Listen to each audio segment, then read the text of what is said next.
ഇന്ന് നമുക്ക് ക്ലാസ്സുകൾ ആരംഭിക്കാം. ഇന്ന് 4 ക്ലാസ്സുകളാണ് ഇവിടെ നിങ്ങൾക്ക് വേണ്ടിയിട്ട് അറേഞ്ച് ചെയ്തിരിക്കുന്നത്. ഗാർഹിക പീഡനം തടയുന്നതിൽ ലീഗൽ സർവീസ് അതോറിറ്റിയുടെ പങ്ക്, കുടുംബ പ്രശ്നങ്ങളിൽ ലഹരി വസ്തുക്കൾക്ക് അടിമയായവർക്ക് നൽകേണ്ട കൗൺസിലിങ്ങിനെ സംബന്ധിക്കുന്നതാണ് അടുത്ത വിഷയം.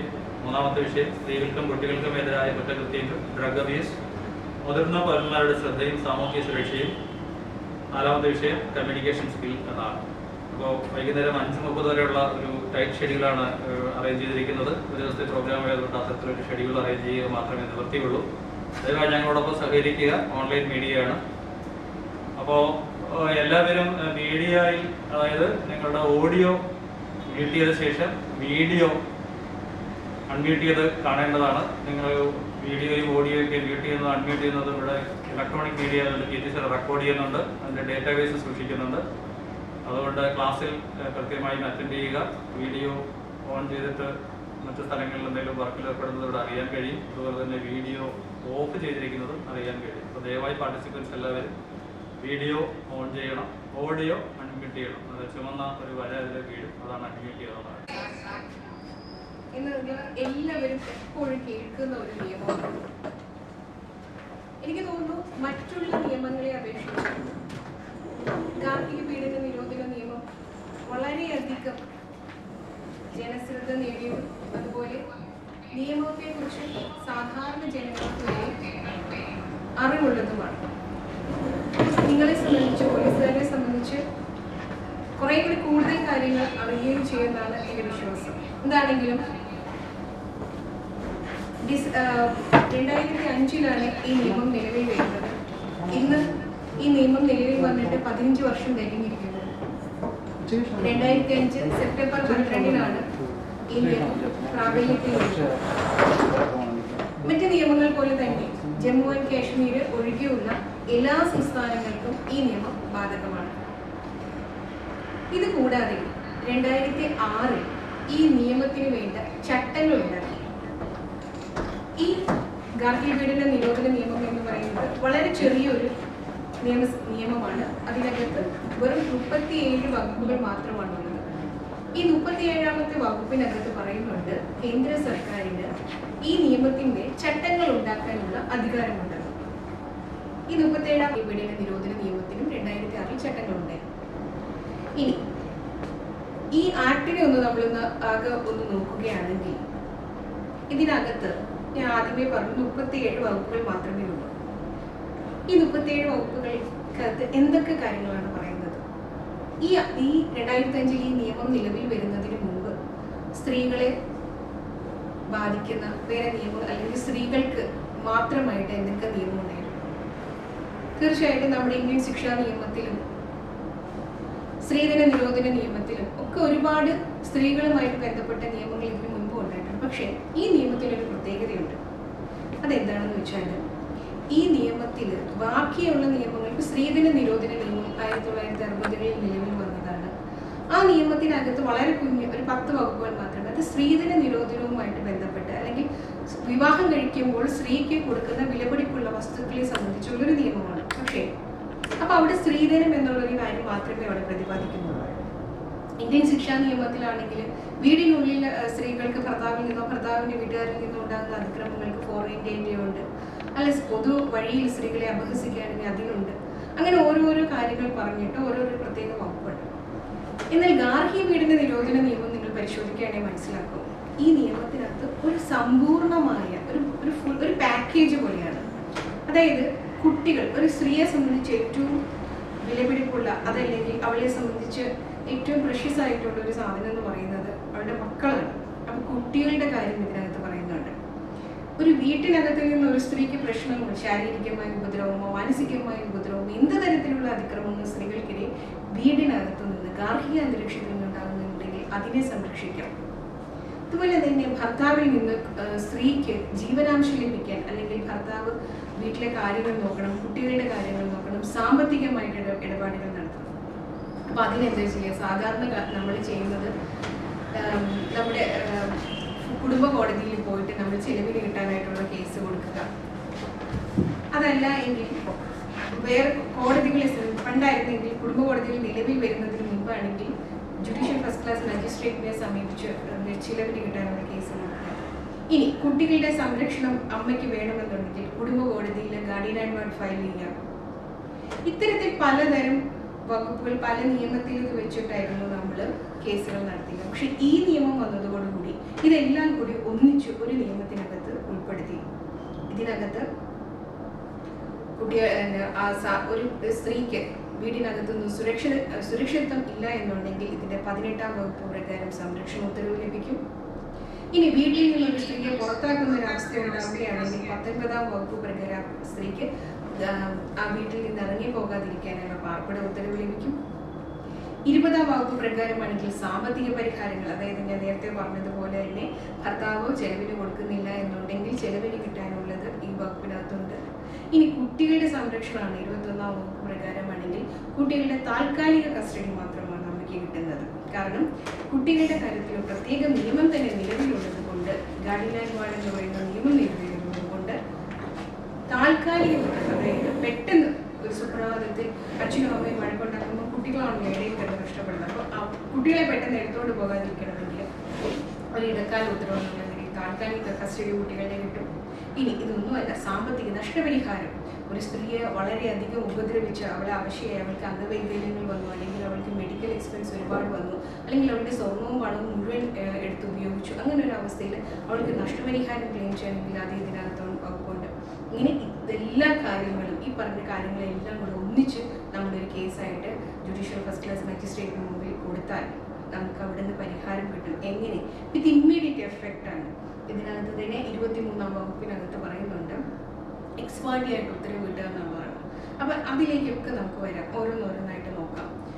ആദ്യം തന്നെ ആർക്കാണ് ഇതിനകത്ത് സംരക്ഷണം കിട്ടുന്നത്, ആരാണ് പരാതിക്കാരി, ആരാണ് ഹർജിക്കാരി, അല്ലെങ്കിൽ അഗ്രീവ്ഡ് പേഴ്സൺ ആരാണെന്നൊക്കെ നമുക്ക് നോക്കാം. ഇതിനകത്ത് ആദ്യം തന്നെ പറയുന്നുണ്ട്, 1-ാമത്തെ വകുപ്പിനകത്ത് ഈ നിയമം ഇന്ത്യയിൽ എവിടെയൊക്കെ പ്രാബല്യത്തിലുണ്ടെന്ന് പറയുന്നുണ്ട്. അതായത് ഇന്ത്യയിൽ ജമ്മു ആൻഡ് കാശ്മീർ ഒഴികെയുള്ള എല്ലാ സംസ്ഥാനങ്ങൾക്കും ഈ നിയമം ബാധകമാണ്. 2, ഈ നിയമത്തിനകത്ത് പറഞ്ഞിരിക്കുന്ന കാര്യങ്ങളെയൊക്കെ നിർവചിച്ചിരിക്കുന്നു. അതാണ് നിർവചന ഭാഗമാണ് ഇതിൻ്റെ 2-ാം വകുപ്പിൽ പറയുന്നത്. അങ്ങനെ 3, 4 ഇതിനകത്ത് 5-ാമത്തെ ഒരു വകുപ്പിനകത്താണ് പോലീസുകാർക്കുള്ള അധികാരങ്ങൾ. പോലീസിൽ ഒരു കംപ്ലൈൻറ്റ് വന്നാൽ എന്ത് ചെയ്യണം എന്നുള്ള കാര്യമൊക്കെ വളരെ വ്യക്തമായിട്ട് പറയുന്നത്. അപ്പോൾ നമുക്ക് ആദ്യം നോക്കാം എന്താണ് ഇതിനകത്ത് വരുന്ന കാര്യങ്ങൾ, എന്തൊക്കെയാണ് ഈ നിയമത്തിൽ ഉൾപ്പെടുന്നത്, ആരാണ് ഹർജിക്കാരി നോക്കുക. ഒരു വീടിനകത്ത് ഭാര്യയും ഭർത്താവും കുട്ടികളും, ഭർത്താവിൻ്റെ മാതാപിതാക്കൾ, ഭർത്താവിൻ്റെ സഹോദരങ്ങൾ എല്ലാവരും ഉണ്ടാവും. അപ്പോൾ പണ്ടൊക്കെ, ഇന്നാണെങ്കിലും വളരെ അപൂർവമായിട്ട് മാത്രമേ ഉള്ളൂ ഭർത്താവും ഭാര്യയും കുഞ്ഞുങ്ങളും ഒക്കെ ആയിട്ട്. അതല്ല എങ്കിൽ മിക്ക കുടുംബങ്ങളിലും ഒരു കൂട്ടുകുടുംബത്തിൻ്റെ അവസ്ഥ. എന്താണെങ്കിലും ഭർത്താവിൻ്റെ അച്ഛനും അമ്മയും ഒക്കെ വരും, പുറത്തു നിന്ന് ഭർത്താവിൻ്റെ സഹോദരങ്ങൾ വരും. അപ്പം ഒരു വീടിനകത്ത് ആരൊക്കെ ഉണ്ടാകുന്നുണ്ടോ അവരൊക്കെ വിവാഹം കഴിച്ചു ചെല്ലുന്ന ഒരു സ്ത്രീയെ എന്തിൻ്റെയൊക്കെ പേരിൽ മാനസികമായി ഉപദ്രവിക്കുക, ശാരീരികമായി ഉപദ്രവിക്കുക, ഇങ്ങനെയുള്ള ഉപദ്രവങ്ങൾ ഉണ്ടാക്കുകയാണെങ്കിൽ ആ സ്ത്രീക്ക് ഈ നിയമപ്രകാരം പരിരക്ഷ ലഭിക്കും. അപ്പോൾ നോക്കിയാൽ നമുക്ക് ഒരു സ്ത്രീ വിവാഹം കഴിച്ചങ്ങോട്ട് പുതിയതായിട്ടൊരു വീട്ടിൽ ചെയ്യുമ്പോൾ സ്ത്രീധനം കുറഞ്ഞു പോയി എന്ന് പറഞ്ഞൊരു പരാതി വരിക. അതായത് 50 പവൻ്റെ സ്വർണ്ണാഭരണങ്ങൾ കൊടുക്കാം എന്ന് പറഞ്ഞാണ് വിവാഹം കഴിപ്പിച്ചത്. പക്ഷേ കല്യാണത്തിന് അന്ന് കൊടുക്കാനായിട്ട് അവരുടെ കയ്യിൽ 40 പവനേ ഉള്ളൂ, അല്ലെങ്കിൽ 45 പവനേ ഉള്ളൂ. അത് പൂർണ്ണമായി വാക്ക് പറഞ്ഞത് കൊടുത്തില്ല. അതല്ലെങ്കിൽ ഞങ്ങൾ ഒന്നും വേണ്ട എന്ന് ആ സമയത്ത് പറയും, പക്ഷെ നിങ്ങൾ കുറച്ചുകൂടി കൂടുതൽ ഇടുമെന്നാണ് ഞങ്ങൾ കരുതിയത്, പക്ഷെ നിങ്ങൾ കുറച്ചേ ഇട്ടുള്ളൂ. അപ്പം നിന്റെ വീട്ടുകാരോട് ഇത്ര ദിവസത്തിനകം ഇന്ന സാധനങ്ങൾ ഇവിടെ എത്തിക്കാൻ പറയുക. ഒപ്പം അമ്മായിയമ്മയ്ക്ക് ചടങ്ങിൻ്റെ ഭാഗമായി വളയിട്ടില്ല, അല്ലെ നാത്തൂന് അത് കൊടുത്തില്ല. ഇങ്ങനെയുള്ള ആദ്യ ദിവസങ്ങളിൽ തന്നെ കുത്തുവാക്കുകൾ പറയുക. അല്ല, നിന്റെ നിറം കറുത്തതാണ്, അല്ലെങ്കിൽ നിന്റെ മാതാപിതാക്കൾ ചെയ്ത് ഞങ്ങൾക്ക് കൊണ്ടുവരാമെന്ന് പറഞ്ഞത് കൊണ്ടുവന്നില്ല. ഇങ്ങനെ ഓരോന്നോരോന്ന് തുടങ്ങി. ആൺകുട്ടിയെ പ്രസവിച്ചില്ല, അതല്ലെങ്കിൽ കല്യാണം കഴിഞ്ഞ് ഉടനെ തന്നെ ഗർഭിണിയായി, അല്ലെങ്കിൽ ജോലിക്ക് പോകാൻ അനുവദിക്കാതിരിക്കുക, അല്ലെങ്കിൽ ഇനി ജോലിക്ക് പോകണമെന്ന് നിർബന്ധിക്കുക, ഇനി എന്ത് തരം ആണെങ്കിലും ഇതെല്ലാം ഈ നിയമത്തിനകത്ത് വരും. അപ്പോൾ ആരൊക്കെ? അമ്മായിയമ്മയുടെ വാക്കുകൾ, അമ്മായിയച്ഛൻ്റെ വാക്കുകൾ, ഭർത്താവിൻ്റെ സഹോദരൻ്റെയോ സഹോദരിയുടെയോ വാക്കുകൾ. അതായത് ഒരു സ്ത്രീക്ക് വിഷമം തോന്നുന്ന രീതിയിൽ ഈ പറയുന്ന കുടുംബാംഗങ്ങളിൽ നിന്നൊക്കെ ഉണ്ടാകുന്ന വാക്കുകളോ പ്രവൃത്തികളോ എന്തിനേറെ പറയുന്നു, ഒരു നോട്ടം പോലും ഇമോഷണലായിട്ട്, എക്കണോമിക്കായിട്ട്, ഫിസിക്കലായിട്ട് ഇങ്ങനത്തെ എന്ത് തരത്തിലുള്ള ഹരാസ്മെൻറ്റും ഒരു സ്ത്രീ നേരിടുകയാണ് എങ്കിൽ അതെല്ലാം ഈ നിയമത്തിനകത്ത് വരും. അപ്പം ഒരു പെണ്ണിൻ്റെ മാനാഭിമാനത്തിന് കോട്ടം വരുന്ന രീതിയിലോ അല്ലെങ്കിൽ മാനസികമായി സംഘർഷം ഉണ്ടാക്കുന്ന രീതിയിലോ ഒക്കെ മറ്റുള്ളവർ പ്രവർത്തിക്കുകയാണെങ്കിൽ, മറ്റുള്ളവരെന്ന് പറയുമ്പോൾ പ്രത്യേകം ശ്രദ്ധിക്കുക, കുടുംബത്തിനകത്തുള്ളവർ, കുടുംബം എന്ന് പറഞ്ഞാൽ എന്താണെന്നും അതിനകത്ത് പ്രത്യേകം പറയുന്നുണ്ട്. ഒരു കൂരയ്ക്ക് കീഴിൽ താമസിക്കുന്ന വ്യക്തികൾ, അപ്പം ചിലപ്പോൾ ഒരാഴ്ച താമസിച്ചവരായിരിക്കാം, അല്ലെങ്കിൽ ഒരു മാസം താമസിച്ചവരായിരിക്കാം. അപ്പോൾ എപ്പോഴെങ്കിലും ഒന്നിച്ച് ഒരു വീട്ടിൽ താമസിച്ചിട്ടുള്ള കുടുംബ അംഗങ്ങൾ ആണ് ഇതിനകത്ത് പറയുന്നത്. അപ്പം കുടുംബ അംഗങ്ങളിൽ നിന്ന് ഒരു സ്ത്രീ നേരിടുന്ന പ്രശ്നങ്ങൾ ഇതേ. അപ്പം എന്ത് തരം പ്രശ്നങ്ങളാണെങ്കിലും അതെല്ലാം ഈ നിയമത്തിൽ വരും. പിന്നെ സാധാരണയായി ഉണ്ടാകുന്ന എന്തൊക്കെയാണ്? ഭർത്താക്കന്മാരിൽ നിന്നുള്ള സാധാരണ ഉണ്ടാകുന്ന ഏറ്റവും കൂടുതൽ നമ്മളിപ്പോൾ അഭിമുഖീകരിക്കുന്ന പ്രശ്നം മദ്യം ആണ്, ലഹരി മരുന്നുകളുടെ ഉപയോഗം. ഏത് കംപ്ലൈൻറ്റ് എടുത്താലും അതിനകത്ത് ഭർത്താവിൻ്റെ മദ്യപാനം ഒരു വളരെ പ്രധാനപ്പെട്ട ഒരു ഘടകമായിട്ട് വരാറുണ്ട്. ഇപ്പം അടുത്തതായി നമ്മൾ കണ്ടുവരുന്നത് മദ്യപാനം കഴിഞ്ഞ് സോഷ്യൽ മീഡിയയ്ക്ക് അഡിക്റ്റ് ആവുകയും സോഷ്യൽ മീഡിയയിൽ കൂടി മറ്റുള്ളവരുമായി, മറ്റു സ്ത്രീകളുമായി ബന്ധപ്പെട്ട് അല്ലെങ്കിൽ വേറെ റിലേഷൻഷിപ്പ് ഉണ്ടാകുകയും ചെയ്യുന്ന ഒരു സാഹചര്യം. അപ്പം മദ്യം ഒരു ഘടകമാകുന്നു, സോഷ്യൽ മീഡിയ ഒരു ഘടകമാകുന്നു, അതുപോലെ തന്നെ സാമ്പത്തികം വേറൊരു ഘടകമാകുന്നു. ഭർത്താവിന് ഇപ്പോൾ ലോക്ക്ഡൗണിലൊക്കെ നമ്മൾ കണ്ടുവരുന്നത് പലരുടെയും ജോലി നഷ്ടമാകുന്ന ഒരു കാര്യം കണ്ടുവരുന്നുണ്ട്. അത് സമൂഹത്തിലെ ഏത് തട്ടിൽ, ഏത് മേഖലയിൽപ്പെട്ടവരുടെ ആണെങ്കിലും ജോലി പോയി, സാമ്പത്തിക സ്ഥിരതയില്ലായ്മ ഉണ്ടാകുന്നുണ്ട്. അതിൽ നിന്റെ ആഫ്റ്റർ എഫക്റ്റുകൾ. അപ്പോൾ പല ഘടകങ്ങളാണ് ഗാർഹിക പീഡനത്തിലേക്ക് നയിക്കുന്നതെന്ന് പറയാനാണെങ്കിൽ പറഞ്ഞത്. മദ്യപാനം വരുന്നുണ്ട്, സോഷ്യൽ മീഡിയ വരുന്നുണ്ട്, വേറെ ഇലിസിറ്റ് റിലേഷൻഷിപ്പ് വരുന്നുണ്ട്, അതിൽ കൂടി ഇങ്ങനെ പല ഘടകങ്ങൾ വരുന്നുണ്ട്. അപ്പോൾ എന്താ ചെയ്യുക? ഒരു പരാതി നമുക്ക് ഉണ്ടാവുകയാണെങ്കിൽ സ്ത്രീകൾക്ക് സാധാരണഗതിയിൽ സമൂഹം കാണുന്നത് സ്ത്രീ എന്ന് പറഞ്ഞാൽ എപ്പോഴും സഹനം ഉള്ള ആളായിരിക്കണം, ക്ഷമിക്കാൻ കഴിവുള്ള ആളായിരിക്കണം. ഒരു പരിധി വരെ നമ്മുടെ സ്ത്രീകളൊക്കെ അങ്ങനെ തന്നെയാണ്. ഒരുപാട് ക്ഷമിക്കുകയും സഹിക്കുകയും ചെയ്യുന്നുണ്ട്. ഒന്നുകിൽ അവർക്ക് വേണ്ടി, അല്ലെങ്കിൽ മക്കൾക്ക് വേണ്ടി, അല്ലെങ്കിൽ അവരുടെ മാതാപിതാക്കൾക്ക് വേണ്ടി. ഒരു സ്ത്രീ എന്നോട് പറയുന്നുണ്ട്, ഞാൻ എൻ്റെ മാതാപിതാക്കൾ അവർ താമസിക്കുന്ന സ്ഥലം കൂടി വിറ്റിട്ടാണ് എന്നെ വിവാഹം കഴിച്ച് അയപ്പിച്ചത്. വിവാഹം കഴിച്ച് ആ വീട്ടിൽ ചെന്നത് ഒരു മാസമായപ്പോൾ തന്നെ എൻ്റെ ഭർത്താവിൻ്റെ നിന്നുണ്ടായ എനിക്ക് തിക്താനുഭവങ്ങൾ ഒരുപാടായിരുന്നു. അദ്ദേഹം ആ സ്ത്രീയെ സിഗരറ്റ് വെച്ച് ദേഹത്ത് പൊഴിക്കുക, അതുപോലെ ബലപ്രയോഗത്തിലൂടെ ലൈംഗിക ബന്ധത്തിൽ ഏർപ്പെടുക, അശ്ലീല ചിത്രങ്ങൾ കാണാൻ പ്രേരിപ്പിക്കുക, അങ്ങനെ ഒരു സ്ത്രീക്ക് സഹിക്കാവുന്നതിലും ക്ഷമിക്കാവുന്നതിലും അപ്പുറമുള്ള കാര്യങ്ങൾ അദ്ദേഹത്തിൻ്റെ പീഡനങ്ങളുണ്ട്. പക്ഷേ ഈ പെൺകുട്ടി അവരുടെ വീട്ടുകാരെ ഇത് അറിയിക്കുന്നതിനോ തിരിച്ചു പോകുന്നതിനോ തയ്യാറായില്ല. എന്തുകൊണ്ടാണെന്ന് വെച്ചാൽ 2 കാരണങ്ങളായിരുന്നു. ഒന്ന്, മാതാപിതാക്കൾ അവരുടെ സ്വത്തുവകകൾ മുഴുവൻ വിറ്റാണ് ഈ പെൺകുട്ടിയെ വിവാഹം കഴിച്ച് അയപ്പിച്ചത്. 2, നമ്മുടെ സമൂഹത്തിൽ ഇപ്പോൾ കാണുന്ന ഒരു വലിയൊരു പ്രശ്നം, സാമ്പത്തികമുള്ള കുടുംബത്തിലും ഇല്ലാത്ത കുടുംബത്തിലും ഒരുപോലെ ഒരു പ്രശ്നം എന്ന് വെച്ചാൽ തിരിച്ച് വിവാഹം കഴിച്ച് അയച്ച ഒരു പെൺകുട്ടി തിരിച്ചു ചെല്ലുന്നതിനെ ഉൾക്കൊള്ളാൻ ഇന്നും നമ്മുടെ സമൂഹം തയ്യാറായിട്ടില്ല എന്നുള്ളതാണ്. അപ്പം ഒരമ്മയോട് ഒരു കാര്യം സംസാരിച്ച അമ്മ പറയും, ഞാൻ എൻ്റെ ജീവിതത്തിൽ ഇങ്ങനെ പലതരം പ്രശ്നങ്ങൾ അനുഭവിച്ചിട്ടുണ്ട്, അതുകൊണ്ട് നീ ഇതൊക്കെ അഡ്ജസ്റ്റ് ചെയ്യും, ഒരു കുഞ്ഞുണ്ടാകുമ്പോൾ ഇതെല്ലാം ശരിയാകുമെന്ന് പറയുന്ന അമ്മമാരുണ്ട്. അപ്പം അമ്മയ്ക്ക് വേണ്ടി, അച്ഛന് വേണ്ടി, അല്ലെങ്കിൽ അവരുടെ നാണക്കേടുകൾ ഓർത്ത് പല സ്ത്രീകളും കുറേ കാലം ഇത് വിവാഹത്തിന് തുടക്കത്തിലുണ്ടാകുന്ന ഈ ഇൻസിഡൻറ്റുകൾ പോലും സഹിച്ച് മുമ്പോട്ട് പോകും. ഇതിൻ്റെ ആഫ്റ്റർ എഫക്റ്റ് എന്താണെന്ന് വെച്ചാൽ, ആദ്യം കുറച്ചു കാലം ആണ് എങ്കിൽ നമുക്ക് ചിലപ്പോൾ ഒരു പക്ഷേ ക്യൂർ ചെയ്തെടുക്കാൻ പറ്റും. ഒരു കുട്ടിയില്ലാത്തൊരു സമയമാണെങ്കിൽ ഒരു വിവാഹമോചനത്തിലേക്ക് പോയാൽ ബാക്കിയുള്ളവരെയൊന്നും ബാധിക്കില്ല. ഇത് സഹിച്ച് അങ്ങേയറ്റം എത്തി ഒരു 1-2 കുട്ടികൾ ജനിച്ചു കഴിയുമ്പം ഇത് പിന്നെ ഓട്ടോമാറ്റിക്കലി അഫക്റ്റ് ചെയ്യാൻ പോകുന്നത് ഈ കുട്ടികളെയാണ്. എൻ്റെ ഒരു കേസിൽ മദ്യപിച്ചു വന്ന പിതാവ് 2 വയസ്സുള്ള കുഞ്ഞിനെ എടുത്ത്, ആ കുഞ്ഞ് കരഞ്ഞു എന്ന് പറഞ്ഞ് എടുത്തിറങ്ങുകയും ചുമരിൽ പോയി അതിൻ്റെ തല തട്ടി ആ കുഞ്ഞിന് 2 സ്റ്റിച്ചോളം ഇടുകയും ചെയ്യേണ്ട ഒരവസ്ഥ വന്നു, 2 വയസ്സുള്ളൊരു കുഞ്ഞിനെ. അപ്പോൾ ഇങ്ങനെ ഉണ്ടാകുന്ന കേസുകൾ. അപ്പോൾ എന്തുകൊണ്ട് ആ തുടക്കത്തിൽ തന്നെ ഇതിനൊരു പരിഹാരം ഉണ്ടാക്കുകയാണെങ്കിൽ ഒരു പക്ഷേ നമുക്കിത് നിയന്ത്രിക്കാൻ പറ്റും. അപ്പോൾ എന്ത് ചെയ്യണം? ഇങ്ങനെയുള്ള സമൂഹത്തിൽ സ്ത്രീകൾക്ക് ഇപ്പം എനിക്ക് തോന്നുന്ന ഡൊമസ്റ്റിക് വയലൻസ് ആക്ടിനെ കുറിച്ച് നല്ല ധാരണകളൊക്കെ ഉണ്ട്. പിന്നെ നമ്മൾ ചെയ്യേണ്ടത് അവർക്കൊരു സപ്പോർട്ട് കൊടുക്കുക എന്നുള്ളതാണ്. അപ്പം ഇവർക്ക് എവിടെയൊക്കെ പരാതി കൊടുക്കാമെന്നുള്ളതാണ്. തീർച്ചയായിട്ടും അവരുടെ നിയറസ്റ്റ് പോലീസ് സ്റ്റേഷനിൽ തന്നെ അവർക്ക് പരാതി കൊടുക്കാം. അപ്പോൾ പോലീസ് സ്റ്റേഷനിൽ ഒരു പരാതി ഗാർഹിക പീഡനത്തെക്കുറിച്ച് വന്നാൽ എന്ത് ചെയ്യണമെന്ന് നമുക്ക് നോക്കാം. പോലീസുകാർ ഒരു പരാതി റിസീവ് ചെയ്ത് കഴിഞ്ഞാൽ തീർച്ചയായിട്ടും ഒരു സ്റ്റേഷനിൽ ഒരാളെങ്കിലും അതിനുവേണ്ടി ഡെപ്യൂട്ട് ചെയ്യുന്നത് നന്നായിരിക്കും. കാരണം എനിക്കറിയാം, ഞാനിപ്പം പൂന്തുറ, തുമ്പ, അതുപോലെ വലിയതുറ സ്റ്റേഷനുകളിൽ വരുന്ന ഡൊമസ്റ്റിക് വയലൻസ് കേസുകൾ കൈകാര്യം ചെയ്യുന്ന വക്കീലാണ്. എനിക്കറിയാം, ഒരു സ്റ്റേഷനിൽ ഒരു കേസ് വന്നു കഴിഞ്ഞാൽ അവർക്ക് അതിന് വേണ്ടത്രയും സമയം അതിനകത്ത് ഇടാനായിട്ടുള്ള വേറെ വർക്ക് ലോഡ് കാരണം കഴിയുന്നില്ല. കാരണം ഒരു സ്ത്രീ ഒരു പ്രശ്നവുമായി വന്നു കഴിഞ്ഞാൽ അവരെ കേൾക്കാൻ നമുക്ക് ഒരുപാട് സമയം ആവശ്യമായിട്ട് വരും. ചില കേസുകളിൽ ഒരു കൗൺസിലിങ്ങോടുകൂടിയോ അല്ലെങ്കിൽ എതിർകക്ഷിയെ വിളിച്ചോ ഒന്ന് താക്കീത് കൊടുത്തോ ചിലപ്പോൾ ചില പ്രശ്നങ്ങൾ പരിഹരിക്കാൻ പറ്റും. അപ്പോൾ നമ്മളുടെ മുമ്പിൽ ഒരു കേസ് വന്നു കഴിഞ്ഞാൽ നമുക്ക് ചെയ്യാൻ പറ്റുന്നത് നമ്മുടെ വർക്ക് ലോഡുകൾ കാരണം, പോലീസ് സ്റ്റേഷനിലെ പോലീസ് ഉദ്യോഗസ്ഥരുടെ ജോലി തിരക്ക് കാരണം അവർക്ക് ചെയ്യാൻ പറ്റുന്നത് ഈ നിയമത്തിനകത്ത് തന്നെ അത് പറയുന്നുണ്ട്, സർവീസ് പ്രൊവൈഡിങ് സെൻറ്റേഴ്സുകളുണ്ട്. ഇതിനകത്ത് സർവീസ് പ്രൊവൈഡിങ് സെൻറ്റേഴ്സുകളെ കുറിച്ച് പറയുന്നുണ്ട് ഈ നിയമത്തിൽ. തിരുവനന്തപുരം ജില്ലയിൽ ഏകദേശം 15ഓളം സർവീസ് പ്രൊവൈഡിങ് സെൻറ്റേഴ്സ് ഉണ്ട്. അപ്പം അതിൽ തീരപ്രദേശത്ത് ഉള്ള സ്റ്റേഷൻ, അതായത് പൂന്തുറ, വലിയതുറ, തുമ്പ മേഖലകളിലുള്ള പോലീസ് സ്റ്റേഷനുകൾക്ക് ആണെങ്കിൽ, അതുപോലെ ഫോർട്ടിൻ്റെ കുറേ ഭാഗങ്ങളൊക്കെ വരുന്നത് ചെറുരശ്മി എന്ന് പറയുന്ന സർവീസ് പ്രൊവൈഡിങ് സെൻറ്ററിൻ്റെ കീഴിലാണ്.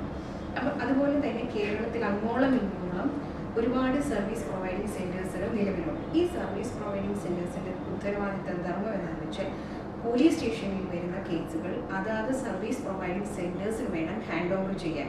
അങ്ങനെ അങ്ങോട്ട് ഹാൻഡ് ഓവർ ചെയ്യുമ്പോൾ അവിടെ നമുക്ക് ലഭിക്കുന്ന സേവനങ്ങൾ എന്താണെന്ന് വെച്ചാൽ അവിടെ ഒരു ലീഗൽ അഡ്വൈസർ, ഒരു ലീഗൽ കൗൺസിലർ ഉണ്ടായിരിക്കും. ഒപ്പം തന്നെ സാധാ കൗൺസിലിംഗ് കൊടുക്കുന്ന ഒരാളും ഉണ്ടായിരിക്കും. അപ്പം ചില കംപ്ലൈൻറ്റുകളിൽ കൗൺസിലിങ്ങുകൾ മാത്രം മതിയാവും ആ പ്രശ്നം പരിഹരിക്കാനായിട്ട്. ഭർത്താവിനെയും ഭാര്യയും വിളിച്ചിരുത്തി അവരുടെ പ്രശ്നങ്ങൾ സംസാരിച്ചു ഒരു 3, 4, 5 സിറ്റിംഗ് കഴിഞ്ഞാൽ ഒരു പക്ഷേ ഈ കേസുകൾ നമ്മൾക്ക് കോടതികളിലേക്കൊന്നും പോകാതെ തന്നെ പരിഹരിക്കാൻ പറ്റുന്ന അവസ്ഥ ഉണ്ടാകും. അതിന് ഒരുപാട് കേസുകൾ സർവീസ് പ്രൊവൈഡിങ് സെൻറ്റേഴ്സ് സെറ്റിൽ ചെയ്യുന്നുണ്ട്. ഒന്നത്, അപ്പം സർവീസ് പ്രൊവൈഡിങ് സെൻറ്ററിൽ വന്നാൽ പ്രോപ്പറായിട്ടുള്ള കൗൺസിലിംഗ് കിട്ടും. ഇനി കൗൺസിലിംഗിൽ ഈ പ്രശ്നം പരിഹരിക്കപ്പെടുന്നില്ല എന്നുണ്ടെങ്കിൽ നിയമസഹായം, സൗജന്യ നിയമസഹായമാണ് നമ്മൾ നൽകുന്നത്. അവിടെ നിന്ന് ആ കേസ് അതാത് മജിസ്ട്രേറ്റ് കോടതിയിൽ കേസുകൾ ഫയൽ ചെയ്യും. ഇതിനകത്തെ 12ാം വകുപ്പ് പ്രകാരമാണ് മജിസ്ട്രേറ്റിന് മുൻപിൽ നമ്മൾ കേസ് ഫയൽ ചെയ്യേണ്ടതായിട്ടുള്ളത്. ഈ കേസ് ഫയൽ ചെയ്യുന്നതിന് മുൻപ് പോലീസ് സ്റ്റേഷനിലാണെങ്കിൽ സർവീസ് പ്രൊവൈഡിങ് സെൻറ്റേഴ്സിന് റെഫർ ചെയ്യുമ്പോൾ അവിടെ ഒരു ഡൊമസ്റ്റിക് ഇൻസിഡൻറ്റ് റിപ്പോർട്ട് പ്രിപ്പയർ ചെയ്യുന്നു. ഡൊമസ്റ്റിക് ഇൻസിഡൻറ്റ് റിപ്പോർട്ട് എന്താണെന്ന് വെച്ചാൽ ആ സ്ത്രീ എന്തൊക്കെ തരത്തിലുള്ള പീഡനങ്ങളാണ് അനുഭവിച്ചതെന്ന് അവിടെ ആ സർവീസ് പ്രൊവൈഡിങ് സെൻറ്ററിൻ്റെ ഡയറക്ടർ അതെല്ലാം റെക്കോർഡ് ചെയ്തിട്ട് അതായത് കൺസേൺ മജിസ്ട്രേറ്റിന് അത് ഹാൻഡ് ഓവർ ചെയ്യുകയും അതിൻ്റെ ഒരു കോപ്പി പോലീസ് സ്റ്റേഷനിൽ കൊടുക്കുകയും ചെയ്യണം. ഒപ്പം തന്നെ ഒരു കോപ്പി പ്രൊട്ടക്ഷൻ ഓഫീസർക്ക് കൊടുക്കില്ല. ഇതാണ് അതിൻ്റെ ഒരു ചെയ്യും. അപ്പോൾ ഒന്നുകിൽ സർവീസ് പ്രൊവൈഡിങ് സെൻറ്റേഴ്സിന് പോലീസ് സ്റ്റേഷനിൽ നിന്ന് കേസ് റെഫർ ചെയ്യുക, അതല്ല എങ്കിൽ സർവീസ് പ്രൊവൈഡിങ് സെൻറ്റേഴ്സിൻ്റെ അഭാവത്തിൽ പ്രൊട്ടക്ഷൻ ഓഫീസർക്ക് ആ പരാതി ഹാൻഡ് ഓവർ ചെയ്യുക.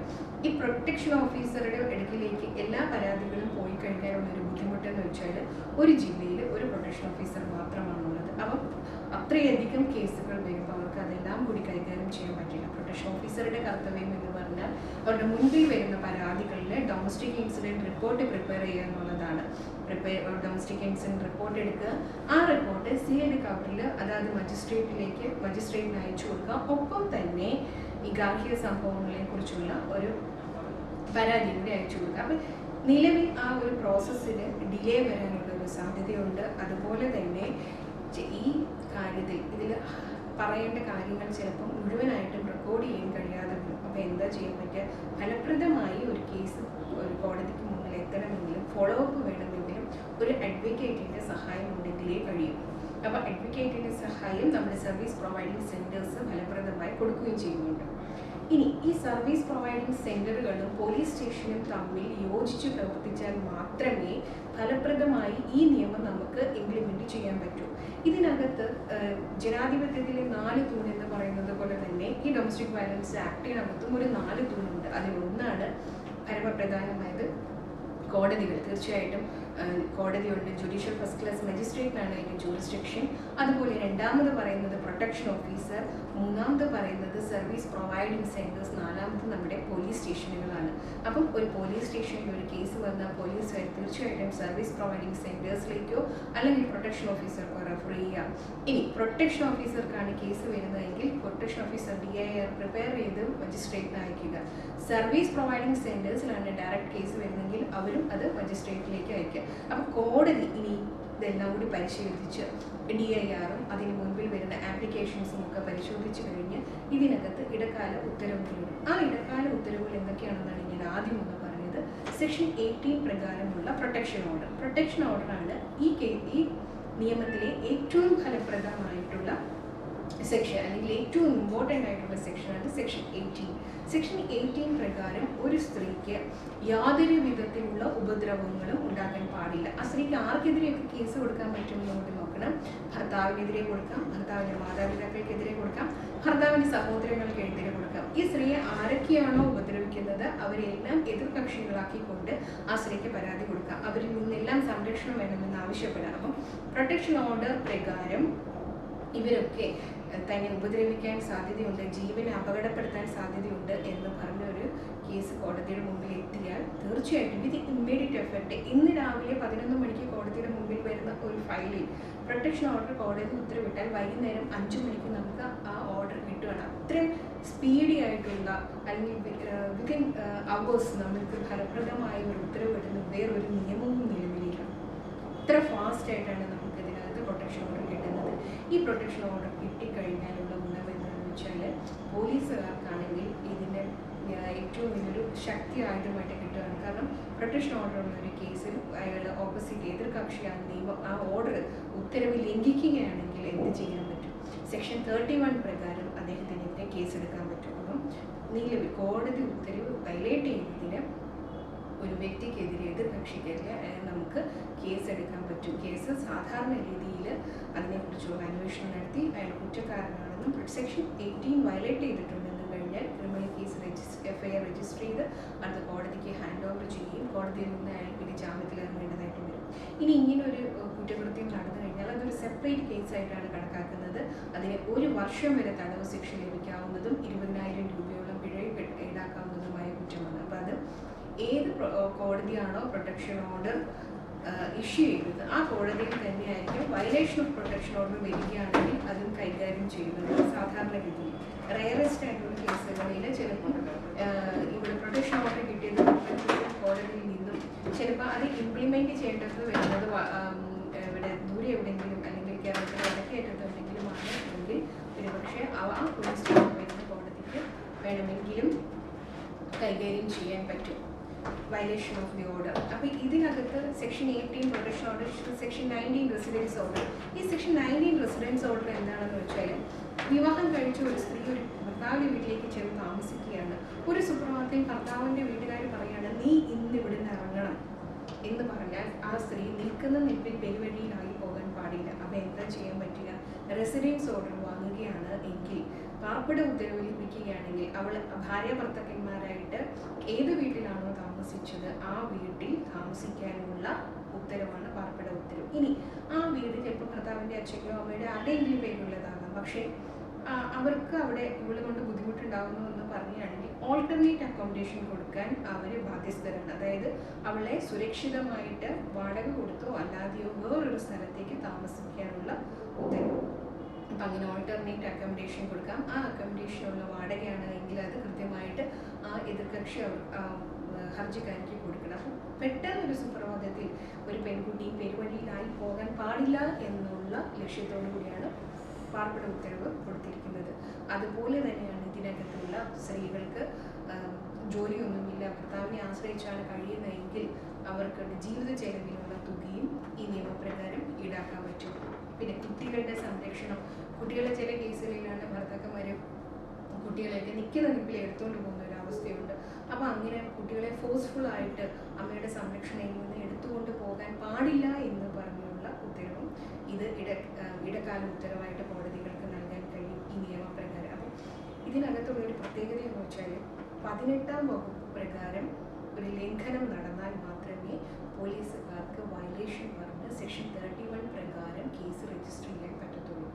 അതായത് ശാരീരിക ഉപദ്രവവും അതിക്രമവും ഒരു സ്ത്രീകളുടെ മേൽ ഉണ്ടാകാൻ പാടില്ല എന്ന് പറഞ്ഞ് കോടതി ഉത്തരവെടുക്കുകയും ആ ഉത്തരവ് വയലേറ്റ് ചെയ്യുകയും ചെയ്താൽ മാത്രമേ നമ്മൾക്ക് കേസ് രജിസ്റ്റർ ചെയ്യാൻ പറ്റത്തുള്ളൂ എന്നുള്ളതാണ് ഇമ്പോർട്ടൻ്റ് ആയിട്ട്. അത് വളരെയധികം ശ്രദ്ധിക്കണം. കാരണം ഒരു സ്ത്രീയെ പാർപ്പിട ഉത്തരവിൻ്റെ ലംഘനമോ അല്ലെങ്കിൽ സാമ്പത്തിക ഉത്തരവ് 10,000 രൂപ മാസ ചെലവിന് കൊടുക്കാമെന്ന് പറഞ്ഞു അയാൾ ഭർത്താവ് കൊടുക്കുന്നില്ല എന്നുണ്ടെങ്കിൽ നമുക്ക് അതിനെതിരെ ഈ ആക്ട് പ്രകാരം നിയമ ലംഘനത്തിന് കേസ് കൊടുക്കാൻ പറ്റില്ല. പകരം അത് അതാത് കോടതിയിൽ നിന്ന് തന്നെയാണ് ആ വയലേഷനെതിരെയുള്ള കേസ് കൊടുത്ത് നമുക്ക് അതിന് ഉത്തരവ് നേടാൻ പറ്റുള്ളൂ. പക്ഷെ ഇതിനൊക്കെ അപ്പുറത്ത്, ഈ നിയമത്തിനൊക്കെ അപ്പുറത്തായിട്ടൊരു കാര്യം, ഇതൊരു നിയമം നൂല് പിടിച്ചു പോകുന്നു. ഇതിനപ്പുറം കുടുംബ ബന്ധങ്ങളിൽ എപ്പോഴും നമ്മൾ ഒരു ചെയ്യാൻ പറ്റുന്ന ഒരു കാര്യം എന്ന് വെച്ചാൽ, സ്റ്റേഷനിൽ വരുമ്പോൾ കേരളത്തിൻ്റെ ഒരു അവസ്ഥയിൽ ഇന്നും പോലീസ് ഉദ്യോഗസ്ഥരെയും പോലീസിനെയും ബഹുമാനിക്കുന്ന ഒരു സമൂഹം തന്നെയാണ് നിലവിലുള്ളത്. അപൂർവമായിട്ട് അല്ലാതെ വരാം. പക്ഷെ കുടുംബ കേസുകളിൽ എപ്പോഴും ആ ഒരു ഇത് നമുക്ക് ലഭിക്കും. അപ്പം ഉദ്യോഗസ്ഥരായ നിങ്ങൾക്ക് ചെയ്യാൻ പറ്റുന്നത് രണ്ട് കൂട്ടരെയും വിളിച്ചിരുത്തി ഒരു രമ്യതയിൽ ഈ പ്രശ്നം പരിഹരിക്കാൻ പറ്റും നോക്കണം. അപ്പം ഭർത്താവിനെതിരെ ഓർഡർ ഉണ്ടെങ്കിൽ ഭർത്താവിനോട് കാര്യങ്ങൾ പറഞ്ഞ് മനസ്സിലാക്കുക, ഒരു താക്കീത് കൊടുക്കുക. നീ ഇതിന് വിപരീതമായി ചെയ്താൽ നിനക്ക് എതിരെ ഇന്ന വകുപ്പ് പ്രകാരം കേസെടുക്കാൻ പറ്റുമെന്നും നീ അകത്ത് പോകുന്നു, ഒരു വർഷം വരെ തടവ് ശിക്ഷ ലഭിക്കാവുന്ന കുറ്റമാണ് നീ ചെയ്തിരിക്കുന്നതെന്ന് പറഞ്ഞ് ബോധ്യപ്പെടുത്താൻ നമുക്ക് കഴിയും. ഒരു വാണിംഗ് കൊടുക്കാം. അതല്ല, ഇനിയിപ്പോൾ മദ്യപിച്ച് ഭയങ്കരമായിട്ട് പ്രശ്നം ഉണ്ടാക്കുന്ന ആളാണെങ്കിൽ അയാളെ വിളിച്ചിട്ട് അയാളെ നമുക്ക് ഏതെങ്കിലും ഡി അഡിക്ഷൻ സെൻറ്ററിലേക്ക് ആക്കാം, അല്ലെങ്കിൽ അയാളുടെ റിലേറ്റീവ്സിന് ഇന്ന ആളെ ഇത്രയും ദിവസത്തിനകം ഡി അഡിക്ഷൻ സെൻറ്ററിലേക്ക് ആക്കണമെന്ന് ഡയറക്ഷൻ കൊടുക്കാം. ഇങ്ങനെയുള്ള കാര്യങ്ങളൊക്കെ നമുക്ക് കൊടുക്കാൻ പറ്റും. പിന്നെ പലപ്പോഴും നമ്മൾ കാണുന്നത്, നമ്മൾ അനുഭവിക്കുന്ന വക്കീലന്മാർ അനുഭവിക്കുന്ന ഒരു ബുദ്ധിമുട്ടെന്ന് വെച്ചാൽ പ്രൊട്ടക്ഷൻ ഓർഡറൊക്കെ ഉണ്ടാകും. പക്ഷേ ഇത് ഒരു വക്കീൽ വിചാരിച്ച ഒരു പ്രൊട്ടക്ഷൻ ഓർഡർ വാങ്ങി ഒരു പേപ്പർ രൂപത്തിൽ ഒരു കക്ഷിയുടെ കയ്യിൽ കൊടുക്കാൻ മാത്രമേ പറ്റുള്ളൂ. അത് ഇംപ്ലിമെൻ്റ് ചെയ്യണമെങ്കിൽ, ഫലപ്രദമായി ഈ നിയമം നടപ്പിലാക്കണമെങ്കിൽ, ഞാൻ ആദ്യം പറഞ്ഞതുപോലെ 4 തൂണിലെ ഏറ്റവും പ്രധാനപ്പെട്ട തൂണുകളിൽ ഒന്നായ പോലീസ് ഉദ്യോഗസ്ഥർ വിചാരിച്ചാൽ മാത്രമേ ഈ നിയമം നടപ്പിലാവുകയുള്ളൂ. കാരണം എന്താണ്, ഓർഡർ ഒരു പേപ്പർ രൂപത്തിൽ നമ്മുടെ കയ്യിൽ കിട്ടും. നമ്മൾ ആ ഓർഡർ കൊണ്ട് പോലീസ് സ്റ്റേഷനിൽ അതിനകത്ത് നമ്മൾ കോടതിയിൽ കൊടുക്കുന്ന പേപ്പറിനകത്ത് നമ്മൾ അവസാനമായിട്ടൊരു പ്രാർത്ഥന എഴുതി ചേർക്കാറുണ്ട്. Order may be communicated to the SHO എന്ന് പറഞ്ഞിട്ട് കൊടുക്കും. കൺസേൺഡ് SHOയ്ക്ക് ആ ഓർഡർ കമ്മ്യൂണിക്കേറ്റ് ചെയ്യണമെന്ന് പറഞ്ഞ് നമ്മളൊരു പ്രെയർ എഴുതും. എന്തിനാണ്? കോടതിയിൽ നിന്ന് തന്നെ ഈ കേസിൽ ഓർഡർ വന്നിരിക്കുന്നതിൻ്റെ ഓർഡറിൻ്റെ ഒരു പകർപ്പ് SHOയ്ക്ക് പോയാൽ ആർക്കൊക്കെ എതിരായിട്ടാണ് ഇങ്ങനെ കേസ് വന്നിട്ടിരിക്കുന്നതെന്ന് വേറെ എങ്ങും അന്വേഷിക്കാതെ പോലീസുകാർക്ക് അറിയാൻ പറ്റും. ഇപ്പം ഞാൻ എൻ്റെ ഭർത്താവിനെതിരെ ഒരു കേസ് കൊടുത്തു, ആ ഭർത്താവ് അതിനെതിരെ കേസ് കൊടുത്തിട്ടുണ്ടെന്ന് ഒരിക്കലും എൻ്റെ പോലീസ് സ്റ്റേഷന് അറിയാൻ പറ്റില്ല. പക്ഷേ ഇങ്ങനെ കോടതിയിൽ നിന്ന് ഒരു കമ്മ്യൂണിക്കേഷൻ അവിടെ വന്നു കഴിയുമ്പം അതവിടെ രജിസ്റ്ററിൽ എൻ്റർ ആയി കഴിയുകയാണ്. അപ്പോൾ പോലീസുകാർക്ക് ഈ പെൺകുട്ടി എപ്പോഴെങ്കിലും ഒന്ന് വിളിക്കുകയാണ് എങ്കിൽ പോലും ഓർഡർ ഉണ്ട് എങ്കിൽ അവർക്കറിയാം അവളുടെ കയ്യിൽ അവൾക്ക് ഓർഡറുള്ള പെൺകുട്ടിയാണ്, അതിനനുസരിച്ച് നടപടികൾ എടുക്കുക. അപ്പോൾ ഇതിനകത്ത് വയലേഷൻ ഉണ്ടായിക്കഴിഞ്ഞാൽ കർശനമായ രീതിയിൽ പോലീസ് ഉദ്യോഗസ്ഥർ ഇടപെട്ടാൽ മാത്രമേ ഇതിന് ഒരു പരിധി വരെയെങ്കിലും നിയന്ത്രിക്കാൻ നമുക്ക് കഴിയുകയുള്ളൂ. ഒരുപാട് കേസുകളിൽ ഫലപ്രദമായി പല സമയങ്ങളിലും പോലീസ് ഉദ്യോഗസ്ഥരുടെ ഭാഗത്തു നിന്ന് പ്രൊട്ടക്ഷൻ ഓർഡർ ലഭിച്ച പെൺകുട്ടികൾക്ക് വേണ്ടത്ര പരിഗണന ലഭിക്കുന്നില്ല എന്ന് പറഞ്ഞ് നമുക്ക് പരാതികൾ വരാറുണ്ട്. അത് ഉദ്യോഗസ്ഥരുടെ കുറ്റമായിട്ടല്ല, പലപ്പോഴും നമ്മൾ അതിനെ കാണുന്നത് ഈ പറഞ്ഞതുപോലെ കുടുംബ ബന്ധമാണല്ലോ, ഭാര്യയും ഭർത്താവും തമ്മിലുള്ള പ്രശ്നങ്ങളാണല്ലോ എന്ന് കരുതി അവരത് ക്ഷമിക്കാറുണ്ട്. അടുത്തിടയ്ക്കൊരു സംഭവം ഉണ്ടായത്, ഒരു പോലീസ് സ്റ്റേഷനിൽ ഒരു സ്ത്രീ ഭർത്താവിനെതിരെ പരാതി കൊടുത്തു. ആ പരാതിയുടെ പ്രധാനമായ ഒരു കാര്യം എന്ന് പറയുന്നത് അയാൾ മാന്യമല്ലാത്ത രീതിയിൽ സ്ത്രീയെ ശാരീരികമായി ലൈംഗികമായി ഉപദ്രവിക്കുന്നു എന്നുള്ളതായിരുന്നു ആ പെൺകുട്ടിയുടെ പ്രധാന പരാതിയിലൊന്ന്. അപ്പോൾ അതിൽ അവിടുത്തെ ഒരു ഉദ്യോഗസ്ഥൻ, ഒരു പോലീസ് ഉദ്യോഗസ്ഥനെ പെൺകുട്ടിയെ മാറ്റി വിളിച്ച് നിർത്തിയിട്ട് പറഞ്ഞു, ഭർത്താവാണെങ്കിൽ ഭർത്താവ് പറയുന്ന ഏത് ആവശ്യങ്ങളും നിവർത്തി കൊടുക്കാൻ ഒരു ഭാര്യ ഉത്തരവാദിയാണ്. അപ്പോൾ ആ ഭർത്താവ് പറയുന്ന പോലെയൊക്കെ ചെയ്താൽ നിങ്ങൾക്ക് പ്രശ്നമില്ലാതെ ആ വീട്ടിൽ കഴിയരുതോ എന്നുള്ളൊരു ഉപദേശം കൊടുത്തു എന്ന് പറഞ്ഞ പെൺകുട്ടി എന്നെ വന്ന് സമീപിച്ചു.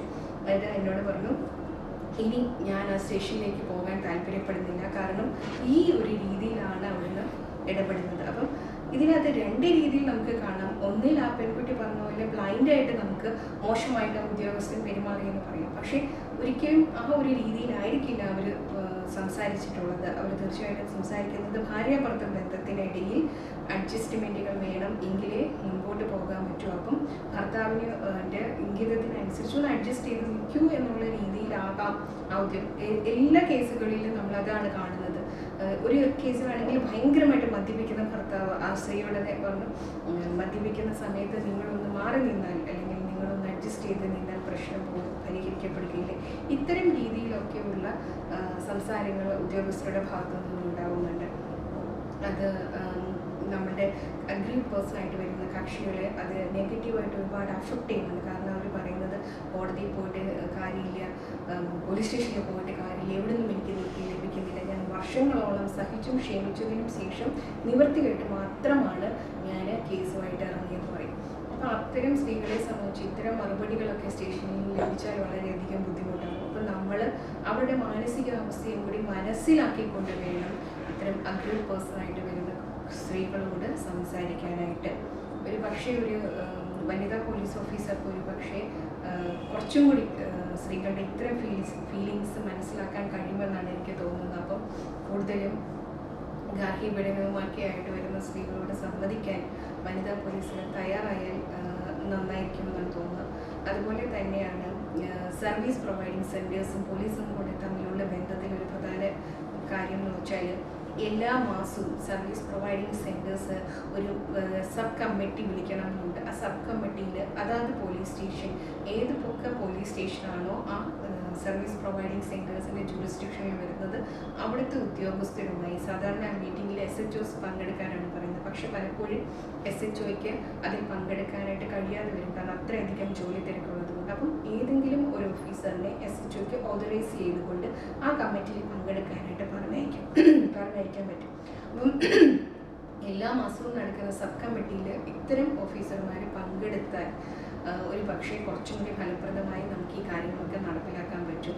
അപ്പോൾ ഒരു എന്താ പറയുക, ഒന്നിച്ച് നിന്നാൽ മാത്രമേ ഗാർഹിക പീഡനം നമ്മൾക്ക് നിരോധന നിയമം ശരിയായ രീതിയിൽ നടപ്പിലാക്കാൻ പറ്റൂ. ഇപ്പം ബീറ്റ്സ് ഓഫീസർമാർക്കുള്ള ട്രെയിനിങ് ആണ് ഇത്. അപ്പം നിങ്ങൾക്ക് പഞ്ചായത്തുകളിൽ ആഴ്ചയിൽ വിസിറ്റ് ഉണ്ടെന്ന് മാഡം പറഞ്ഞു. അപ്പം അതിൽ ആ വിസിറ്റിൽ ഒരു ദിവസം നിങ്ങൾക്ക് സർവീസ് പ്രൊവൈഡിങ് സെൻറ്റേഴ്സിൽ വരുന്ന ഗാർഹിക പീഡന കേസുകളെ കുറിച്ച്, അവിടെ ഗാർഹിക പീഡന കേസുകൾ മാത്രമൊന്നുമല്ല വരാറുള്ളത്, അവിടെ സെക്ഷൽ അബ്യൂസ്ഡ് ആയിട്ട് പോസ്കോ കേസുകൾ വരാറുണ്ട്, അതുപോലെ സീനിയർ സിറ്റിസൺ ആക്ടിൻ്റെ പരിധിയിൽ വരുന്ന കേസുകൾ വരാറുണ്ട്, പല കേസുകളും വരാറുണ്ട്. അപ്പോൾ സർവീസ് പ്രൊവൈഡിങ് സെൻറ്റേഴ്സുമായിട്ട് ചേർന്ന് പ്രവർത്തിക്കുകയാണെങ്കിൽ അല്ലെങ്കിൽ അവിടെ വരുന്ന കേസുകളെ കുറിച്ച് അന്വേഷിക്കുകയാണെങ്കിൽ ധാരാളം കേസുകൾ നിങ്ങൾക്ക് കിട്ടും. ഈ കേസുകളൊന്നും മുഴുവനും തന്നെ കോടതിയിലേക്കൊന്നും പോകാറില്ല. ഇപ്പോൾ കഴിഞ്ഞ മാസം നമ്മൾക്കൊരു 10 കേസ് വന്ന് എങ്കിൽ നമ്മൾ അതിൽ 1-2 കേസുകൾ മാത്രമായിരിക്കും കോടതിയിലേക്ക് വിടുന്നത്. അത്ര നിവൃത്തിയില്ലെങ്കിൽ അല്ലാത്ത കേസുകൾ പലപ്പോഴും നമ്മൾ പല സിറ്റിങ്ങിലൂടെ കൗൺസിലിംഗ് കൊടുത്ത് പരിഹരിച്ചു വിടാറുണ്ട്. അപ്പോൾ അങ്ങനെ ഒരു പോലീസ് ഓഫീസറിൻ്റെ ഒരു അസിസ്റ്റൻസും കൂടി ഉണ്ട് എങ്കിൽ നമുക്ക് ഒരുപാട് കേസുകൾ പരിഹരിക്കാനായിട്ട് കഴിയും. ഇനി മറ്റൊന്നൊരു പോലീസും പ്രൊട്ടക്ഷൻ ഓഫീസറും തമ്മിലുള്ള റിലേഷനകത്ത് ഒരു സ്ത്രീക്ക് ഏതെങ്കിലും ഒക്കെ മാർഗത്തിലൂടെ, ഇപ്പം ഒരു പെൺകുട്ടി തന്നെ വന്നിട്ട് എനിക്ക് ശാരീരിക ഉപദ്രവമുണ്ട് അല്ലെങ്കിൽ എൻ്റെ ജീവൻ അപകടമുണ്ട് എന്നൊരു കംപ്ലൈൻറ്റ് രജിസ്റ്റർ ചെയ്യേണ്ട ആവശ്യമില്ല. പകരം അവളുടെ മാതാപിതാക്കൾക്കോ അവളുടെ സുഹൃത്തുക്കൾക്കോ അവളുടെ ജീവൻ അപകടത്തിലാണ് എന്ന അറിവുള്ള ആർക്ക് വേണമെങ്കിൽ, അയൽവക്കത്തുള്ള ആർക്ക് വേണമെങ്കിലും പ്രൊട്ടക്ഷൻ ഓഫീസറെ ഫോണിലൂടെയോ അല്ലെങ്കിൽ ഇമെയിലിലൂടെയോ ഏതെങ്കിലും ഒരു ഇലക്ട്രോണിക് മാധ്യമത്തിലൂടെ അല്ലാതെയോ അറിയിച്ചാൽ, അങ്ങനെ അപകടാവസ്ഥയുണ്ട് എന്ന് മനസ്സിലാക്കിയാൽ, അത് ബോധ്യപ്പെട്ടാൽ പ്രൊട്ടക്ഷൻ ഓഫീസർക്ക് അല്ലെങ്കിൽ സർവീസ് പ്രൊവൈഡിങ് സെൻറ്ററിലെ ഉദ്യോഗസ്ഥർക്ക് ആ സ്ഥലം വിസിറ്റ് ചെയ്യാൻ പറ്റും. പക്ഷേ അവർ ആ സ്ഥലം വിസിറ്റ് ചെയ്യുമ്പോൾ പോലീസ് അസിസ്റ്റൻസ് വേണമെന്ന് നിയമത്തിൽ കൃത്യമായി പറയുന്നുണ്ട്. അതായത് ഒരു ഉദ്യോഗസ്ഥൻ ആ സ്ഥലം സന്ദർശിക്കുമ്പോൾ പോലീസ് ഉദ്യോഗസ്ഥർ കൂടെ പോകണമെന്നും ആ ഉദ്യോഗസ്ഥന് വേണ്ട സഹായങ്ങൾ ചെയ്തു കൊടുക്കണമെന്നും DIR പ്രിപ്പയർ ചെയ്യുന്നതിന് വേണ്ട എല്ലാ നടപടികളും പോലീസ് ഉദ്യോഗസ്ഥരോട് ചേർന്ന് വേണം ചെയ്യാനെന്നും നിയമത്തിൽ കൃത്യമായി പറയുന്നുണ്ട്. ഇത് എത്രമാത്രം ഫലപ്രദമായി നമ്മുടെ ഇടയിൽ നടക്കുന്നുണ്ട് എന്നുള്ളതിനെ കുറിച്ച് നിങ്ങൾ ചിന്തിച്ചു നോക്കണം. എത്ര കേസുകളിൽ നിങ്ങൾ പ്രൊട്ടക്ഷൻ ഓഫീസർക്കോ സർവീസ് പ്രൊവൈഡിങ് സെൻറ്റേഴ്സ് ഉദ്യോഗസ്ഥർക്കോ അകമ്പടി പോയിട്ടുണ്ട്? അകമ്പടി എന്നുള്ള വാക്ക് തന്നെയാണ് ഇതിനകത്ത് ഉപയോഗിച്ചിരിക്കുന്നത് എന്ന് നിങ്ങൾ ആലോചിച്ചു നോക്കുക. ഇനി ഏതെങ്കിലും ഒരു സർവീസ് പ്രൊവൈഡിങ് സെൻറ്ററിൽ നിന്ന് പോലീസിലേക്ക് ഞങ്ങൾക്കൊരു അസിസ്റ്റൻസ് വേണമെന്ന് പറഞ്ഞ് വിളിച്ചാൽ എത്ര അടുത്ത് നിങ്ങൾ അതിന് സഹായം എത്തിക്കുന്നുണ്ട് എന്ന് ആലോചിച്ച് നോക്കുക. ഇത് പലപ്പോഴും ഈ നിയമത്തിനകത്ത് മാത്രമേ നിൽക്കുന്നുള്ളൂ. ഒന്നുകിൽ നമ്മൾക്കതിനെക്കുറിച്ച് കൃത്യമായി അറിവില്ലായ്മ, അല്ലെങ്കിൽ നമ്മുടെ ജോലി തിരക്ക്, അല്ലെങ്കിൽ മറ്റെന്തെങ്കിലും കാരണങ്ങൾ കൊണ്ട് ഇത്തരം കാര്യങ്ങളൊന്നും നടക്കാറില്ല എന്നുള്ളതാണ് ഒരു വസ്തുത. നടക്കുന്ന സ്ഥലങ്ങളുണ്ടാകാം, പക്ഷെ അപൂർവമാണ്. അപ്പം ഇതിനകത്ത് ഈ ആക്ടിനകത്ത് വ്യക്തമായി പറയുന്നുണ്ട് പോലീസുകാരുടെ റോള്. ഇതിൽ സെക്ഷൻ 5 പോലീസ് ഉദ്യോഗസ്ഥർ ചെയ്യേണ്ട നടപടികൾ പറയുന്നുണ്ട്. അതാണ് ഞാൻ ആദ്യമായിട്ട് വിശദമായി പറഞ്ഞത്. പോലീസ് സ്റ്റേഷനിൽ വരുന്ന പരാതികൾ പ്രൊട്ടക്ഷൻ ഓഫീസർക്കോ സർവീസ് പ്രൊവൈഡിങ് സെൻറ്റേഴ്സിനോ ഹാൻഡ് ഓവർ ചെയ്യണം. 2 സബ് കമ്മിറ്റിയുടെ മീറ്റിങ്ങുകളിൽ റൂൾസിനകത്ത് പറയുന്നുണ്ട് പോലീസ് ഉദ്യോഗസ്ഥർ പങ്കെടുത്തിരിക്കണം. പോലീസ് ഓഫീസറോട് സർവീസ് പ്രൊവൈഡിംഗ് സെൻറ്റേഴ്സ് എവിടെയെങ്കിലും വലിയ പോലീസ് അസിസ്റ്റൻസ് വേണമെന്ന് റിക്വസ്റ്റ് കൊടുത്താൽ അവിടെ അസിസ്റ്റൻസ് കൊടുക്കണം. ഇങ്ങനെ അങ്ങോട്ടും ഇങ്ങോട്ടും ബന്ധപ്പെട്ട് പ്രവർത്തിച്ചാൽ മാത്രമേ നമുക്ക് ഈ നിയമം ഫലപ്രദമായി നടപ്പിലാക്കാൻ പറ്റുകയുള്ളൂ. ഇനി എന്താണ് ഇതിനകത്തുള്ള മറ്റൊരു കാര്യം എന്ന് വെച്ചാൽ, ഈ ശ്രദ്ധിക്കേണ്ട ഏറ്റവും ഇമ്പോർട്ടൻ്റ് ഞാൻ ആദ്യം ഒന്ന് സൂചിപ്പിച്ചു, സെക്ഷൻ 18 പ്രകാരം മാത്രമേ ഓർഡർ വയലേറ്റ് ചെയ്തതിന് നമുക്ക് കേസ് രജിസ്റ്റർ ചെയ്യാൻ പറ്റത്തുള്ളൂ. പിന്നെ ഉള്ളത്, ഇപ്പം നമ്മളിവിടെ ട്രിവാൻഡ്രം ജില്ലയിൽ കോവിഡ് വരുന്നതിന് മുമ്പ് മാർച്ചിലൊരു ഇവിടുത്തെ ഉദ്യോഗസ്ഥരും സർവീസ് പ്രൊവൈഡിംഗ് സെൻറ്റേഴ്സിലെ ലീഗൽ കൗൺസിലേഴ്സുമായിട്ടൊരു മീറ്റിംഗ് അറേഞ്ച് ചെയ്യാൻ എന്നൊരു പ്ലാൻ ഉണ്ടായിരുന്നു സോഷ്യൽ ജസ്റ്റിസ് ബോർഡിനും അതുപോലെ പോലീസ് മേധാവികൾക്ക്. പക്ഷെ അത് അൺഫോർച്ചുനേറ്റ്ലി ഒരു സിറ്റുവേഷനിൽ അത് നടന്നില്ല. അപ്പോൾ അങ്ങനെ ഒരു മീറ്റിംഗ് എപ്പോഴെങ്കിലും ഒക്കെ നടക്കുകയാണ് എങ്കിൽ ഈ സഹകരണം മുൻകൂട്ടി ഉറപ്പിക്കാനായിട്ട് സഹായകമാകും. അത് എല്ലാ ജില്ലയിലും അത്തരത്തിലുള്ള ആക്ടിവിറ്റീസ് നടക്കണം. അപ്പോൾ protection officer, service providing, concern police station, ഇവർ 3 പേരും കൂടി ജോയിൻ ചെയ്ത് നിന്നാൽ മാത്രമേ ഇത് ഇംപ്ലിമെൻറ്റ് ചെയ്യാൻ പറ്റൂ. കോടതികളിൽ നിന്നെല്ലാം നമുക്ക് ധാരാളം ഉത്തരവുകൾ ലഭിക്കാറുണ്ട്. പക്ഷേ ആ കിട്ടുന്ന ഉത്തരവുകൾ നമുക്ക് ഇംപ്ലിമെൻറ്റ് ചെയ്ത് കിട്ടണമെങ്കിൽ ഉദ്യോഗസ്ഥരായ നിങ്ങളുടെ സഹകരണം ഉണ്ടെങ്കിൽ മാത്രമേ നടക്കത്തുള്ളൂ. ഇതൊക്കെയാണ് ബേസിക്കായിട്ട് ഈ നിയമത്തിനകത്തുള്ള കാര്യങ്ങൾ. വളരെ ചെറിയ നിയമമാണ്, 37 വകുപ്പുകളുള്ളൂ. പക്ഷേ വളരെ ശക്തമായ നിയമവുമാണ്. കാരണം എല്ലാ റൈറ്റുകളും ഒരു സ്ത്രീയെ സംബന്ധിച്ച് അവൾക്ക് പെട്ടെന്ന് ആവശ്യമായിട്ടുള്ള ഇതെല്ലാം അവകാശങ്ങൾ ഒന്നിച്ച് ഒരു നിയമത്തിനകത്ത് ഉൾപ്പെടുത്തിയിട്ടുണ്ട്. അതിൻ്റെ എഫക്റ്റ് എന്ന് വെച്ചാൽ വിത്ത് ഇമ്മീഡിയറ്റ് എഫക്റ്റാണ്. ഒരു ദിവസം തന്നെ ഉത്തരവുകൾ കിട്ടും. അപ്പം ഈ നിയമം വരുന്ന പോലീസ് സ്റ്റേഷനിൽ വരുന്നവർക്ക് പറഞ്ഞു കൊടുക്കുക. ഒപ്പം വയലേഷൻ ഉണ്ടായിക്കഴിഞ്ഞാൽ ദാക്ഷിണ്യം ഒന്നും കൂടാതെ തന്നെ സെക്ഷൻ 18 വയലേഷൻ ഉണ്ടെങ്കിൽ അത് ആക്ട് ചെയ്യുക, കേസ് എടുക്കുമെന്ന് തന്നെ പറയുക, അല്ലെങ്കിൽ കേസ് എടുക്കുക. 1 2 പ്രാവശ്യം ഓർഡർ വയലേറ്റ് ചെയ്താൽ 3ാമത്തെ ഒരു പ്രാവശ്യം കൂടി വയലേറ്റ് ചെയ്ത് കഴിഞ്ഞാൽ നമുക്ക് ഒരു പക്ഷേ ആ കക്ഷിയെ നിയന്ത്രിച്ച് കയ്യിൽ നിർത്താൻ കഴിയുമെന്ന് വരില്ല. ഒരു പ്രാവശ്യം താക്കീത് കൊടുക്കുക, 2ാമത്തെ പ്രാവശ്യം ആക്ട് ഇംപ്ലിമെൻറ്റ് ചെയ്യുക തന്നെ വേണം. അതല്ല എങ്കിൽ അവർ പലപ്പോഴും അതൊരു എന്താ പറയുക, ഒരു പ്രാക്ടീസായിട്ട് എടുത്തിട്ട് അതൊരു എന്തൊക്കെ ചെയ്തെന്ന് പറഞ്ഞാലും ഇതിന് ഇത്രയൊക്കെ വരാനേ ഉള്ളൂ, എനിക്കൊന്നും സംഭവിക്കാനില്ല എന്നുള്ളൊരു തോന്നൽ വരും. അപ്പോൾ അത്തരം തോന്നലുകൾ ഒഴിവാക്കണമെങ്കിൽ കുറച്ചും കൂടി ശക്തമായിട്ട് നമ്മുടെ പോലീസ് ഉദ്യോഗസ്ഥരുടെ ഭാഗത്തു നിന്ന് ഇടപെട്ടാലേ പറ്റൂ. ഇനി എന്തെങ്കിലും ഇതുമായിട്ട് സംശയങ്ങളുണ്ടെങ്കിൽ നിങ്ങൾ ചാറ്റ് ചെയ്യുകയോ അല്ലെങ്കിൽ ഓരോരുത്തരായിട്ട് അൺമ്യൂട്ട് ചെയ്ത് ചോദിക്കുകയോ ചെയ്യണമെങ്കിൽ പറയുന്നത് ഒന്നുകൂടി എക്സ്പ്ലെയിൻ ചെയ്യാനായിട്ട് ചോദിച്ചിട്ടുണ്ട്. പാർപ്പിട ഉത്തരവ് എന്ന് പറഞ്ഞാൽ ഭാര്യ ഭർത്താക്കന്മാരായിട്ട് ഒരു വീട്ടിൽ നമ്മൾ താമസിക്കുകയാണ്. ഇപ്പം നമ്മൾ വിവാഹം കഴിഞ്ഞ് ഒരു സ്ത്രീയെ വിവാഹം കഴിഞ്ഞ് ഭർത്താവിൻ്റെ വീട്ടിലേക്കാണ് സാധാരണഗതിയിൽ കേരളത്തിൽ പോകുന്നത്. അപ്പം അങ്ങനെ ഭർത്താവിൻ്റെ വീട്ടിൽ പോയി താമസിക്കുന്നത്. അപ്പം ഭർത്താവിൻ്റെ ചിലപ്പം അത് ഭർത്താവിൻ്റെ പേരിലുള്ള വീടായിരിക്കണമെന്ന് യാതൊരു നിർബന്ധമില്ല. എപ്പോഴും അത് ഭർത്താവിൻ്റെ മാതാപിതാക്കളുടെ പേരിലോ അല്ലെങ്കിൽ ചിലപ്പം ഭർത്താവിൻ്റെ അമ്മയുടെ അച്ഛൻ്റെയോ അവരുടെ മാതാപിതാക്കളുടെ പേരിലോ ഒക്കെ ഉള്ള വീടുകളിലേക്ക് വിവാഹം കഴിച്ചെത്തുന്നത്. എല്ലാവരുടെയും പ്രവർത്തിക്കുന്ന സ്ഥാപനമുണ്ട്. അങ്ങനെ ഒരുപാട് ഷെൽട്ടർ ഉണ്ട്, ഷെൽട്ടർ ഹോംസ് ഉണ്ട്. ആ ഹോമുകളിലേക്ക് വേണമെങ്കിൽ താൽക്കാലികമായി ഷെൽട്ടർ നമുക്ക് പ്രൊവൈഡ് ചെയ്യും. എല്ലാ ജില്ലയിലും ഇപ്പോൾ സ്നേഹിതയ്ക്ക് ഷെൽട്ടർ ഹോമുകളുണ്ട്. അപ്പോൾ അതുപോലുള്ള സ്ഥാപനങ്ങളിലേക്ക് ഈ പെരുവഴി വീട്ടിൽ നിന്ന് ഫോഴ്സ്ഫുള്ളി പുറത്താക്കുന്ന സ്ത്രീകളെ വേണമെങ്കിൽ നമുക്ക് താമസിപ്പിക്കാം. എന്നിട്ട് നമുക്ക് അവിടെ നിന്ന് പിന്നെ പാർപ്പിട ഉത്തരവ് കോടതി മുഖാന്തരം നമുക്ക് സംഘടിപ്പിക്കാൻ പറ്റും. നമ്മൾക്ക് അവരോട് വീട്ടുകാരോട് സംസാരിച്ച് ആ പെൺകുട്ടിയെ കയറ്റാൻ പറ്റും എന്നുള്ളത് ആദ്യം ശ്രമിക്കുക. അത് നടക്കുന്നില്ല എങ്കിൽ ഷെൽട്ടർ പ്രൊവൈഡ് ചെയ്യുക. ഷെൽട്ടർ പ്രൊവൈഡ് ചെയ്തുകൊണ്ട് കോടതിയെ സമീപിച്ച് 19ാം വകുപ്പ് പ്രകാരം പാർപ്പിട ഉത്തരവ് നേടിക്കൊടുക്കുക. ഈ പാർപ്പിട ഉത്തരവിനകത്ത് നേരത്തെ ആ നിയമം വന്ന സമയത്ത് കൃത്യമായി നിയമത്തിൽ എഴുതിയിരിക്കുന്നത് ഒരു വീടിനകത്ത് ഒരു സ്ത്രീ സുരക്ഷിത അല്ല എങ്കിൽ, അത് ഭർത്താവിൽ നിന്നുള്ള ഉപദ്രവം കൊണ്ടാണ് സുരക്ഷിത അല്ലാതായി തീരുന്നത് എങ്കിൽ ആ പെൺകുട്ടിക്ക് ചെയ്യാൻ പറ്റുന്നത് ഭർത്താവിനോട് ആ വീട്ടിൽ കയറരുതെന്ന് പറഞ്ഞു വേണമെങ്കിൽ ഉത്തരവ് നമുക്ക് വാങ്ങാൻ പറ്റുമായിരുന്നു. പക്ഷേ നിലവിൽ പുതിയ ഡിസിഷൻസ് ഒക്കെ വന്ന് അത് നമുക്ക് ഭർത്താവും അപ്പം പുറത്ത് പോകേണ്ട ഒരു അവസ്ഥയാണ്.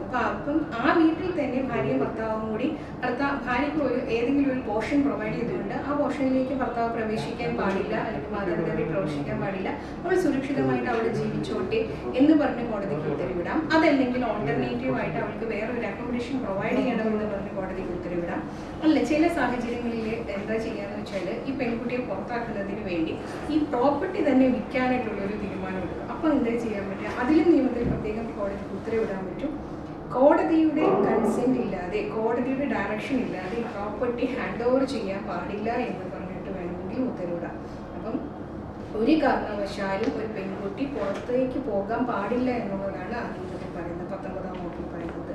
അതിനകത്ത് ചിന്തിക്കേണ്ടത്, പോലീസ് കംപ്ലൈൻറ്റ് വന്നു കഴിഞ്ഞാൽ ഡയറക്റ്റായിട്ട് നിങ്ങൾക്ക് അവരോട് സംസാരിച്ച പെൺകുട്ടിക്ക് അവിടെ സുരക്ഷിതമായി നിൽക്കാനുള്ള ഏർപ്പാട് ചെയ്യാം. അത് നിങ്ങൾ ഷെൽട്ടർ ഹോമുകളിൽ സർവീസ് പ്രൊവൈഡിങ് സെൻറ്റേഴ്സിൻ്റെ ഹെൽപ്പോടുകൂടി ഷെൽട്ടർ പ്രൊവൈഡ് ചെയ്യാം. അതുമല്ലെങ്കിൽ കോടതിയെ സമീപിച്ച് ഓൾട്ടർനേറ്റ് അക്കോമഡേഷന് വേണ്ടിയുള്ള പെർമിഷൻ വാങ്ങാം. ഇങ്ങനെ പല രീതിയിൽ ഈ സെക്ഷൻ 19 ഇംപ്ലിമെൻറ്റ് ചെയ്യും. ഈ സെക്ഷൻ ഇംപ്ലിമെൻറ്റ് ചെയ്തതിന് ഈ സെക്ഷൻ ഇതിനകത്ത് ഉൾപ്പെടുത്തിയതിൻ്റെ പ്രധാനപ്പെട്ട കാര്യം, ഒരു സ്ത്രീയും ഒരു എന്താ പറയുക ഇരുട്ടി വെളുക്കുമ്പോൾ വെളിയിലാകരുത്, പെരുവഴിയിലാകരുത് എന്നുള്ള ഉദ്ദേശത്തോടു കൂടിയാണ് ഈ നിയമം ഉണ്ടാക്കിയേക്കുന്നത്. ഇനി ഈ ഹർജിക്കാരിയായിട്ട് ആർക്കൊക്കെ വരാം എന്നുള്ളൊരു ക്വസ്റ്റ്യനും കൂടിയുണ്ട്.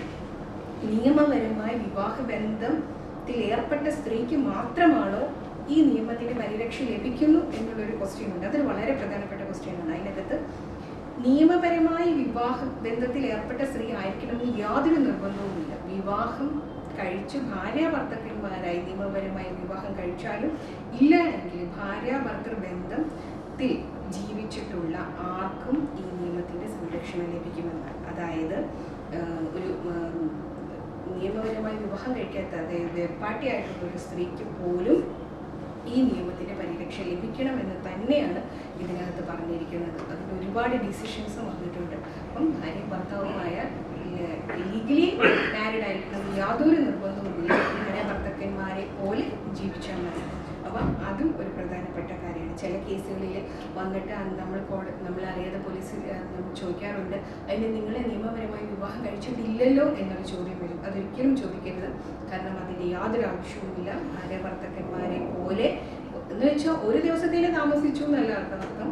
കുറേ അധികം നാളുകൾ ഭാര്യ ഭർത്താക്കന്മാരായിട്ട് കുറേ മാസങ്ങളാണെങ്കിലും മതി, കുറേ മാസങ്ങൾ അവരൊന്നിച്ച് താമസിച്ച് ആ ഒരു ബന്ധത്തിലാണ് പോയതെങ്കിൽ അത് നമുക്ക് അവരുമായിട്ട് കമ്മ്യൂണിക്കേറ്റ് ചെയ്ത് നമുക്ക് തീർച്ചയായിട്ടും അതൊക്കെ ക്രോസ് ചെക്ക് ചെയ്യേണ്ടതായിട്ടുണ്ട്, ചോദിച്ച് മനസ്സിലാക്കണം. പിന്നെ വേറൊരു കാര്യം, ഈ വരുന്ന കംപ്ലൈൻറ്റുകൾ പലപ്പോഴും ഇപ്പോൾ 10 എണ്ണം വന്നാൽ ചിലപ്പോൾ ഒരെണ്ണമൊക്കെ അതിനകത്ത് ജെനുവിൻ അല്ലാതെ വരാൻ നമ്മൾ കാണുന്നുണ്ട്. അപ്പം ജെനുവിൻ ആണോ ഇല്ലയോ എന്നുള്ളത് കൂടി നമ്മളൊന്ന് ക്രോസ് ചെക്ക് ചെയ്ത് നോക്കണം. അതിനും നമുക്ക് നിയമത്തിൽ റൈറ്റ് ഉണ്ട്. കാരണം അവരുടെ സ്ഥലത്ത് പോയിട്ട് അവരുടെ ചുറ്റുപാടും അന്വേഷിച്ച് ഒരു റിപ്പോർട്ട് കൊടുക്കാനായിട്ട് ഇതിനകത്ത് പറയുന്നുണ്ട്. അപ്പം പ്രൊട്ടക്ഷൻ ഓഫീസർക്ക് വേണമെങ്കിൽ കോടതി നിർദ്ദേശപ്രകാരം ആ പെൺകുട്ടി താമസിക്കുന്ന പരിസരത്ത് പോയി അന്വേഷിച്ച് റിപ്പോർട്ട് കൊടുക്കാം. അതല്ലെങ്കിൽ പോലീസ് ഉദ്യോഗസ്ഥർക്ക് ഡയറക്റ്റ് ചെയ്ത് പോലീസ് ഉദ്യോഗസ്ഥരും ഈ സംഭവം, ഈ ഹർജിക്കാർ പറഞ്ഞിരിക്കുന്ന സംഭവം, ഈ അഗ്രീഡ് പേഴ്സൺ പറഞ്ഞിരിക്കുന്ന സംഭവങ്ങളൊക്കെ സത്യമാണോ എന്ന് അന്വേഷിക്കേണ്ട ഒരു ഉത്തരവാദിത്വമുണ്ട്. അപ്പോൾ അന്വേഷിച്ചതിന് ശേഷം, സംസാരിച്ചതിന് ശേഷം മാത്രമേ അടുത്ത നടപടിയിലേക്ക് പോകാവുള്ളൂ. ക്വസ്റ്റ്യൻ ഇവിടെ വന്നത് സെക്ഷൻ 18 കൂടെ സെക്ഷൻ 19 കൂടി വന്നു കഴിഞ്ഞാൽ അത് എങ്ങനെയാണെന്നുള്ളൊരു ചോദ്യമാണ് വന്നത്. അതായത് ഞാൻ ആദ്യം പറഞ്ഞു, സെക്ഷൻ 18 വയലേറ്റ് ചെയ്താൽ മാത്രമേ നമുക്ക് സെക്ഷൻ 31 പ്രകാരം വയലേഷന് കേസ് കൊടുക്കാൻ പറ്റുള്ളൂ. അപ്പോൾ സെക്ഷൻ 31 എന്ന് പറയുന്നത് എന്താ? ഒരു കോടതിയിൽ നിന്ന് നമുക്കൊരു ഉത്തരവ് ലഭിക്കുകയാണ്. ഇപ്പോൾ ഉദാഹരണത്തിന് പ്രൊട്ടക്ഷൻ ഓർഡർ ലഭിച്ചു. പ്രൊട്ടക്ഷൻ ഓർഡർ എന്ന് വെച്ചാൽ ഒരു സ്ത്രീയെ ശാരീരികമായും മാനസികമായും സാമ്പത്തികമായും ലൈംഗികമായും ഒന്നും തന്നെ ഉപദ്രവിക്കാൻ പാടില്ല എന്നുള്ളതാണ് സെക്ഷൻ 18. അപ്പം അതിന് വിപരീതമായി എതിർകക്ഷികളായിട്ട് വരുന്നത്, ഇപ്പോൾ അച്ഛൻ വരാം, അമ്മ വരാം, സഹോദരങ്ങൾ വരാം, ആരുമായിക്കോട്ടെ, ആരും വന്നാലും അത് സെക്ഷൻ 18 വയലേഷനാണ്. അപ്പോൾ സെക്ഷൻ 18 വയലേഷൻ വന്നു കഴിഞ്ഞാൽ എന്ത് ചെയ്യാൻ പറ്റും? പോലീസുകാർക്ക് 31 പ്രകാരം വയലേഷന് വേണ്ടി കേസെടുക്കാം. 1 വർഷം വരെ തടവ് ശിക്ഷ ലഭിക്കാവുന്ന കുറ്റവുമാണ്. പക്ഷേ അതിൻ്റെ കൂടെ സെക്ഷൻ 19 റെസിഡൻസ് ഓർഡറും സെക്ഷൻ 20 സാമ്പത്തിക ഓർഡറും സെക്ഷൻ 21 കുട്ടികളുടെ കസ്റ്റഡി ഓർഡർ ഉണ്ടെന്ന് വിചാരിക്കാം.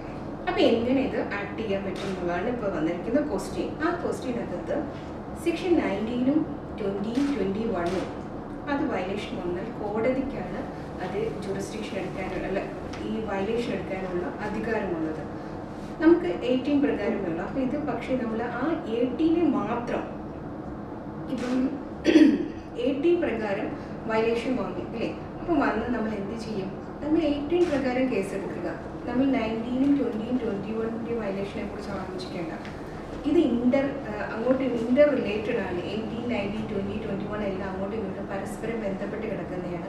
അപ്പോൾ നമ്മൾ സെക്ഷൻ 18 പ്രകാരം കേസ് രജിസ്റ്റർ ചെയ്യുക, ഉത്തരവ് വയലേറ്റ് ചെയ്തിട്ടുണ്ടെന്ന് പറയുക, ഉത്തരവ് വയലേറ്റ് ചെയ്തിട്ടുണ്ടെന്ന് പറഞ്ഞ് നമ്മൾ അന്വേഷണം നടത്തിയതിന് ശേഷം ആ അന്വേഷണ റിപ്പോർട്ടും കൂടി വെച്ചിട്ടായിരിക്കും നമ്മൾ അത് വയലേഷൻ ഓർഡർ കേസ് എടുക്കുന്നത്. 19 എങ്ങനെയാണ്? 19 ചിലപ്പം സംഭവിക്കാറുണ്ട്. എങ്ങനെയാണെന്ന് വെച്ചാൽ ഒരു 18 എല്ലാ കേസുകൾക്കകത്തും സെക്ഷൻ 18 ഉണ്ടായിരിക്കും. ഡൊമസ്റ്റിക് വയലൻസിൻ്റെ എല്ലാ കേസുകളിലും സെക്ഷൻ 18 ഉണ്ടായിരിക്കും. അതിനകത്ത് 19 കൂടി ചേർന്നിട്ടുണ്ട്. അപ്പോൾ 19 ആ പെണ്ണിനെ വീട്ടിൽ നിന്ന് ബലം പ്രയോഗിച്ച് ഇറക്കി വിടാൻ ശ്രമിക്കുകയാണ്. അപ്പോൾ ഒരു ഫിസിക്കൽ ഫോഴ്സ് വരുന്നുണ്ട്, ഒപ്പം തന്നെ ഒരു അബ്യൂസ് വരുന്നുണ്ട്, ഹരാസ്മെൻറ്റ് വരുന്നുണ്ട്, ഇതെല്ലാം കൂടി വരുന്നുണ്ട്. അപ്പോൾ നമുക്ക് സ്വാഭാവികമായിട്ടും സെക്ഷൻ 18 വയലേറ്റ് ആയി. ഒരു ബലം പ്രയോഗിക്കരുതെന്ന് പറഞ്ഞാൽ സെക്ഷൻ 18. അപ്പോൾ ബലം പ്രയോഗിച്ചിട്ടുണ്ട്. ബലം പ്രയോഗിച്ചു കഴിഞ്ഞാൽ തീർച്ചയായിട്ടും സെക്ഷൻ 18 പ്രകാരം കേസ് എടുക്കാം. അപ്പം ബാക്കിയുള്ള സെക്ഷനൂടെ അതിനകത്ത് കിടപ്പുണ്ട് എന്ന് കരുതി 18 എടുക്കാതിരിക്കേണ്ട കാര്യമില്ല. 18 പ്രകാരം കേസ് എടുക്കാവുന്നതാണ്. ഇപ്പം ചോദിച്ചത് തലാഖ് ചൊല്ലി ഒരു സ്ത്രീ കേസിൽ പരാതി കൊടുക്കുകയും അത് കഴിഞ്ഞിട്ട് അവർ വീണ്ടും ഒന്നിച്ചൊരു വീട്ടിൽ താമസിക്കുകയും ചെയ്യുന്നതിനെ കുറിച്ചൊരു ക്വസ്റ്റ്യനാണ് വന്നത്. ഇതിനകത്ത് ഒരു ഡിസിഷൻ വന്നിട്ടുണ്ട്. അതായത് വിവാഹം, ഭാര്യ ഭർത്താവ് ആയിട്ടുള്ള വിവാഹബന്ധം, നിയമപരമായ വിവാഹബന്ധം കുടുംബ കോടതിയിൽ നിന്നും റദ്ദാക്കി. അതായത് ജോയിന്റ് ഡിവോഴ്സ് ഫയൽ ചെയ്ത് രണ്ടുപേരും വിവാഹമോചിതരായി. വിവാഹമോചിതരായതിനു ശേഷം ഭാര്യ ഭർത്താവിനെതിരെ ഗാർഹിക പീഡന നിരോധന നിയമപ്രകാരം കോടതിയിൽ കേസ് കൊടുത്തു.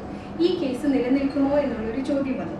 ആ ചോദ്യത്തിന് ഹൈക്കോടതി പറഞ്ഞ എന്താണെന്ന് വെച്ചാൽ, ഏത് കോടതിയിൽ നിന്നാണോ വിവാഹമോചനം ലഭിച്ചത് ആ കോടതി ആ വിവാഹമോചനത്തെ റദ്ദാക്കാത്തിടത്തോളം കാലം ഭാര്യയ്ക്ക് ഭർത്താവിനെതിരെ ഗാർഹിക പീഡന നിരോധന നിയമപ്രകാരം കേസ് കൊടുക്കാൻ പറ്റില്ല എന്നുള്ളതാണ് ആ വിധി വന്നത്. അതായത് അവർ കുടുംബ കോടതിയിൽ നിന്ന് അവരുടെ ജോയിന്റ് ഡിവോഴ്സ് റദ്ദാക്കിയാൽ നമുക്ക് ഗാർഹിക പീഡനം നിൽക്കും.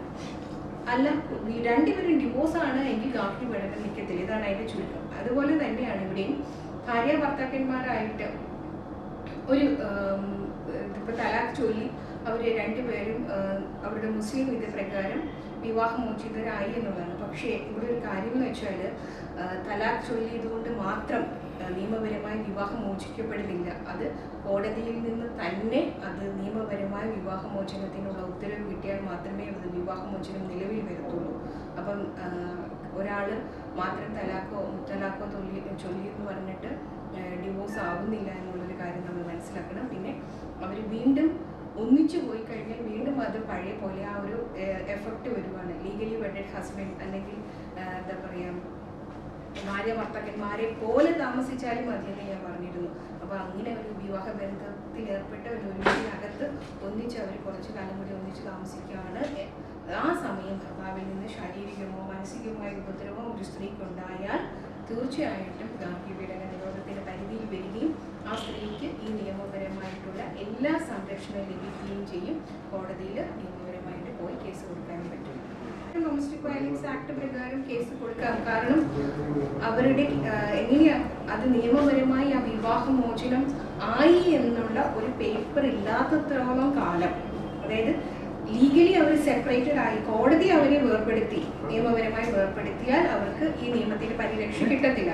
അതേസമയം അത് നിയമപരമായി ആ മാരേജ് നിലനിൽക്കുകയാണ് എങ്കിൽ ഡൊമസ്റ്റിക് വയലൻസ് ആക്ട് പ്രകാരം തീർച്ചയായിട്ടും അവർക്ക് കേസ് കൊടുക്കാം.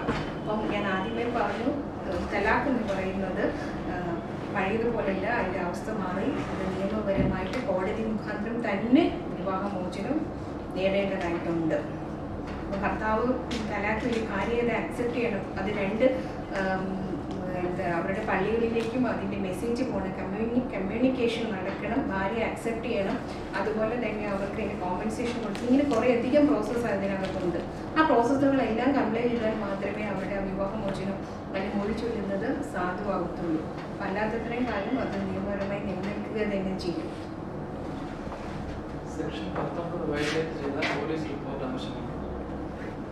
സെക്ഷൻ 19 വയലേറ്റ് ചെയ്താൽ മജിസ്ട്രേറ്റിന് പോലീസിനോട് റിപ്പോർട്ട് ആവശ്യപ്പെടാം.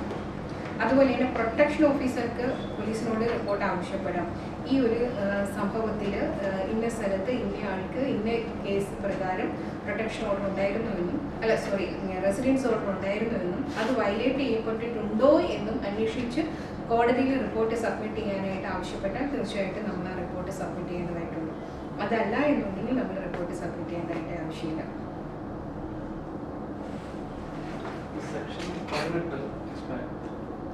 സെക്ഷൻ 18 പ്രൊട്ടക്ഷൻ ഓർഡർ ഒന്നുകൂടി പറയാം.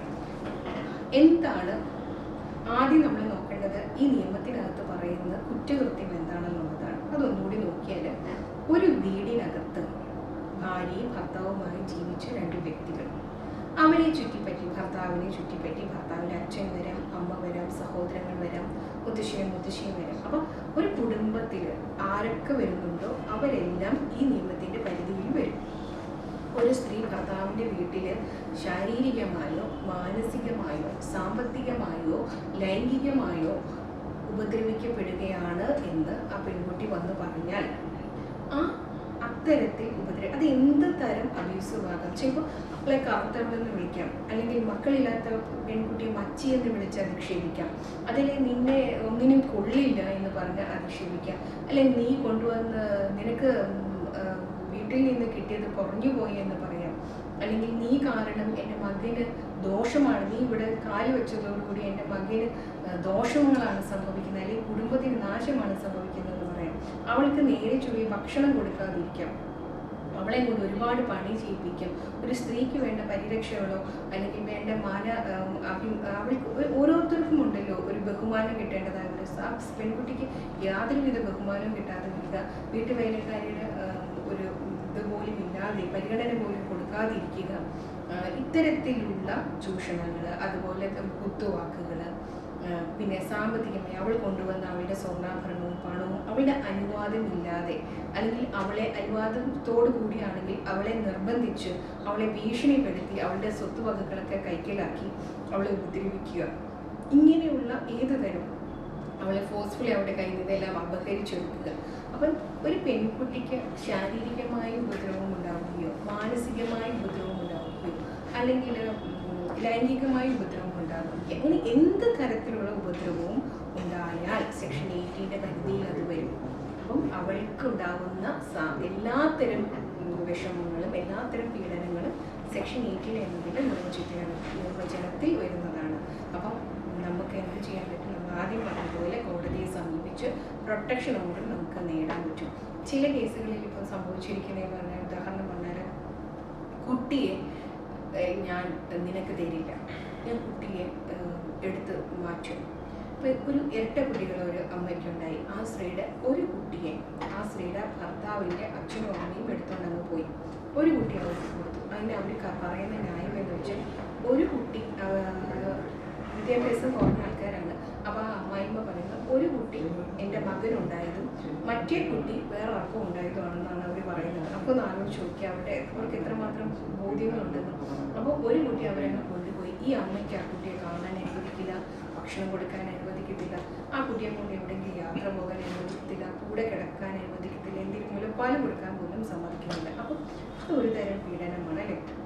ആ സ്ത്രീയുടെ ഏറ്റവും വിലപിടിപ്പുള്ള കുഞ്ഞിനെ എടുത്ത് മാറ്റി നിർത്തിയിട്ടാണ് അവളെ ഉപദ്രവിക്കുന്നത്. അപ്പോൾ അവർ ആ കുട്ടിയെ അവളെ മാനസികമായിട്ട് ഉപദ്രവിച്ചുകൊണ്ടിരിക്കുകയാണ്. അപ്പോൾ അത്തരം മാനസിക ഉപദ്രവങ്ങളും തീർച്ചയായിട്ടും ഈ സെക്ഷൻ 18 പരിധിയിൽ വരും. പിന്നെ ശാരീരികമായി ഉപദ്രവിക്കുക, മദ്യപിച്ചുകൊണ്ട് ബഹളം വെക്കുക, മദ്യപിക്കാതെ അവളെ ഫിസിക്കലി അബ്യൂസ് ചെയ്യുക, ഇതെല്ലാം വരും. പിന്നെ ഒരു കാര്യം എന്ന് വെച്ചാൽ, ഞാനത് വിട്ടുപോയായിരുന്നു, ഇപ്പം നമ്മൾ കോടതികളിൽ വളരെ പ്രധാനമായിട്ട് കണക്കാക്കുന്ന ഒരു തെളിവെന്ന് പറയുന്നത്, ഭാര്യാഭർത്താക്കന്മാർക്കിടയിൽ ശാരീരിക ഉപദ്രവങ്ങൾ ഉണ്ടായാൽ തീർച്ചയായിട്ടും അത് ആശുപത്രിയിൽ പോയിട്ട് ഡോക്ടറോട് പറയണം, ഭർത്താവ് ഉപദ്രവിച്ചു അല്ലെങ്കിൽ ഭർത്താവിൻ്റെ മാതാപിതാക്കൾ ഉപദ്രവിച്ചിട്ടാണ് എനിക്ക് ഈ ശാരീരികമായ ഈ മുറിവുകളൊക്കെ ഉണ്ടായതെന്ന് പറഞ്ഞു വൂണ്ട് സർട്ടിഫിക്കറ്റ് എടുക്കാൻ പറയണം. Assault by husband or any relatives എന്ന് പറഞ്ഞ് തന്നെ ഈ ഹോസ്പിറ്റലിൽ പോയി കണ്ട് അത് സർട്ടിഫിക്കറ്റ് വാങ്ങാൻ പറയണം. അങ്ങനെ ആരെങ്കിലും ഒരാൾ നമ്മുടെ സ്റ്റേഷനിൽ വരികയാണ്, ഏതെങ്കിലും ചതവോ മുറിവോടുകൂടി വന്നാൽ നമ്മൾ വിത്ത് ഇമ്മീഡിയറ്റ് എഫക്റ്റ് അവരെ ഹോസ്പിറ്റലിലേക്ക് പറഞ്ഞയക്കുകയും അത് റെക്കോർഡ് ചെയ്യിപ്പിക്കുകയും വേണം. ഇനി ഇതല്ല, ചില സ്ത്രീകൾ ഇതൊക്കെ സഹിച്ച് അവർ മാനസികമായി വളരെയധികം തകർന്നു പോയിട്ട് ചിലപ്പോൾ നമ്മുടെ അടുക്ക വരുന്ന സ്ത്രീകൾ പരസ്പരം ബന്ധമില്ലാത്ത രീതിയിലായിരിക്കും സംസാരിക്കുന്നത്.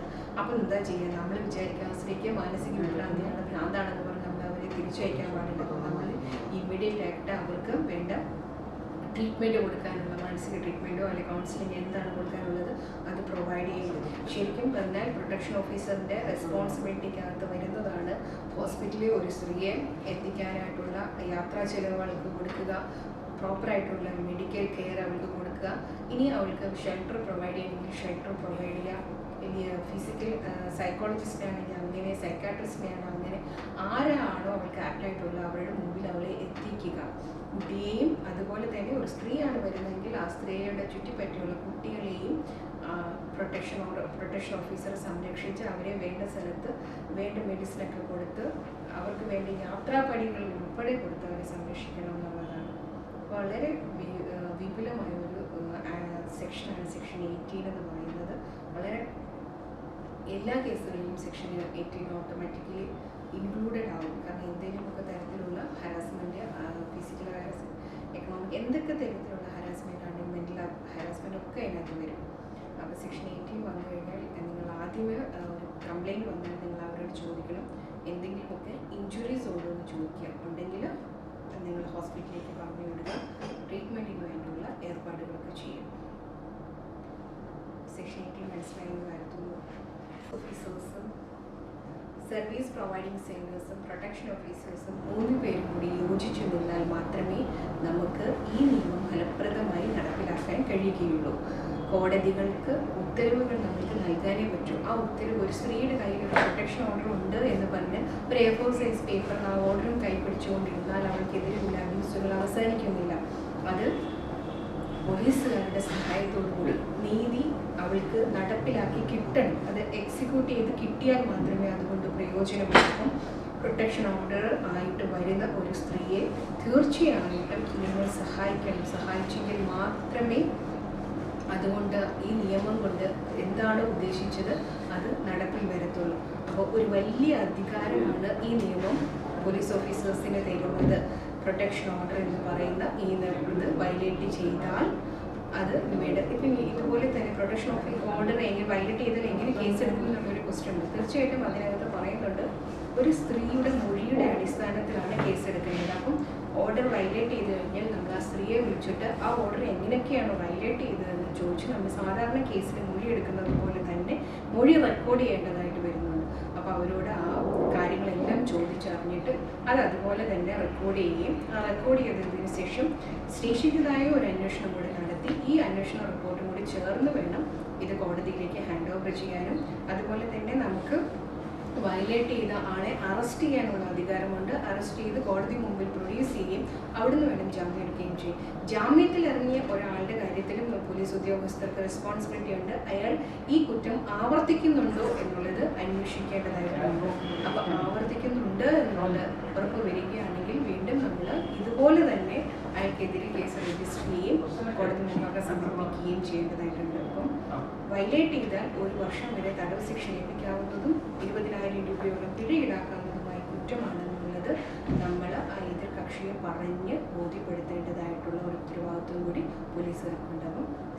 ഇതും ശ്രദ്ധിക്കുക. സർവീസ് പ്രൊവൈഡിംഗ് സെൻറ്റേഴ്സിലേക്കാണ് സെക്ഷൻ 5 പ്രകാരം പോലീസുകാർ കംപ്ലയിൻറ്റ് വന്നാൽ പറഞ്ഞു വിടേണ്ടതെന്നും അവരുമായിട്ട് ഒരു ധാരണയിലും അവരുടെ സബ് കമ്മിറ്റി മീറ്റിങ്ങുകളിൽ കൃത്യമായി പങ്കെടുക്കുകയും വേണം. കഴിവതും ആഴ്ചയിലുള്ള നിങ്ങളുടെ പഞ്ചായത്ത് വിസിറ്റ് പോലെ തന്നെ ഈ സർവീസ് പ്രൊവൈഡിംഗ് സെൻറ്റേഴ്സിൽ നിങ്ങൾ വിസിറ്റ് ചെയ്യുകയും അവിടെ വരുന്ന കംപ്ലയിൻറ്റുകളെ കുറിച്ച് അന്വേഷിക്കുകയും അവർക്ക് വേണ്ട ഹെൽപ്പുകൾ ചെയ്തു കൊടുക്കുകയും ചെയ്യുകയാണെങ്കിൽ ഒരുപാട് കേസുകൾ നിങ്ങളുടെ ലൊക്കാലിറ്റിയിലുള്ള ഒരുപാട് കേസുകൾ ഐഡൻറ്റിഫൈ ചെയ്യാൻ പറ്റും.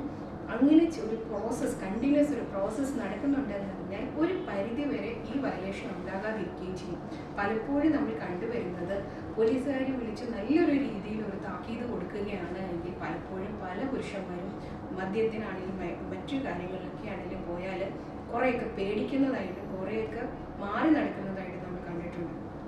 പ്രത്യേകിച്ച് ഇപ്പം എല്ലാവരും പറയുന്ന ഒരു എക്സ്ക്യൂസ്, ഏത് പുരുഷനും ഏത് സ്ത്രീക്കൊപ്പം താമസിക്കാമെന്നും ഏത് സ്ത്രീക്കും ഏത് പുരുഷനൊപ്പം താമസിക്കാം എന്നും സുപ്രീം കോടതിയുടെ അനുവാദം കിട്ടിയിട്ടുണ്ടല്ലോ എന്ന് പറഞ്ഞിട്ടാണ് പലരും ചെയ്യുന്നത്. പക്ഷെ അവിടെയൊക്കെ നമുക്ക് വിളിച്ചൊരു താക്കീത് കൊടുത്താൽ ഒരു പരിധി വരെയൊക്കെ പ്രശ്നങ്ങൾ പരിഹരിക്കാനും ഒരു കുടുംബം നല്ല രീതിയിൽ നിലനിർത്തിക്കൊണ്ട് പോകാനും നമ്മളുടെ ഭാഗത്തുനിന്ന് ഓഫീസേഴ്സിൻ്റെ ഭാഗത്തുനിന്ന് എഫേർട്ട് ഇട്ടാൽ നടക്കുമെന്നാണ് എനിക്ക് ഇത്രയും നാളത്തെ ഒരു അനുഭവത്തിൽ മനസ്സിലായിട്ടുള്ളത്. അപ്പം ഇത്രയുമൊക്കെയാണ് ഈ നിയമത്തെക്കുറിച്ചുള്ളത്. നിങ്ങളുടെ എഫേർട്ടായിരിക്കണം ഈ നിയമത്തെ ഫലപ്രദമായിട്ട് നടപ്പിലാക്കാനായിട്ട് സാധിക്കുന്നതിനുള്ള കാര്യങ്ങൾ ബോധ്യമായിട്ട് തന്നെ നിങ്ങൾ മനസ്സിൽ ഉറപ്പിക്കുക. Thank you.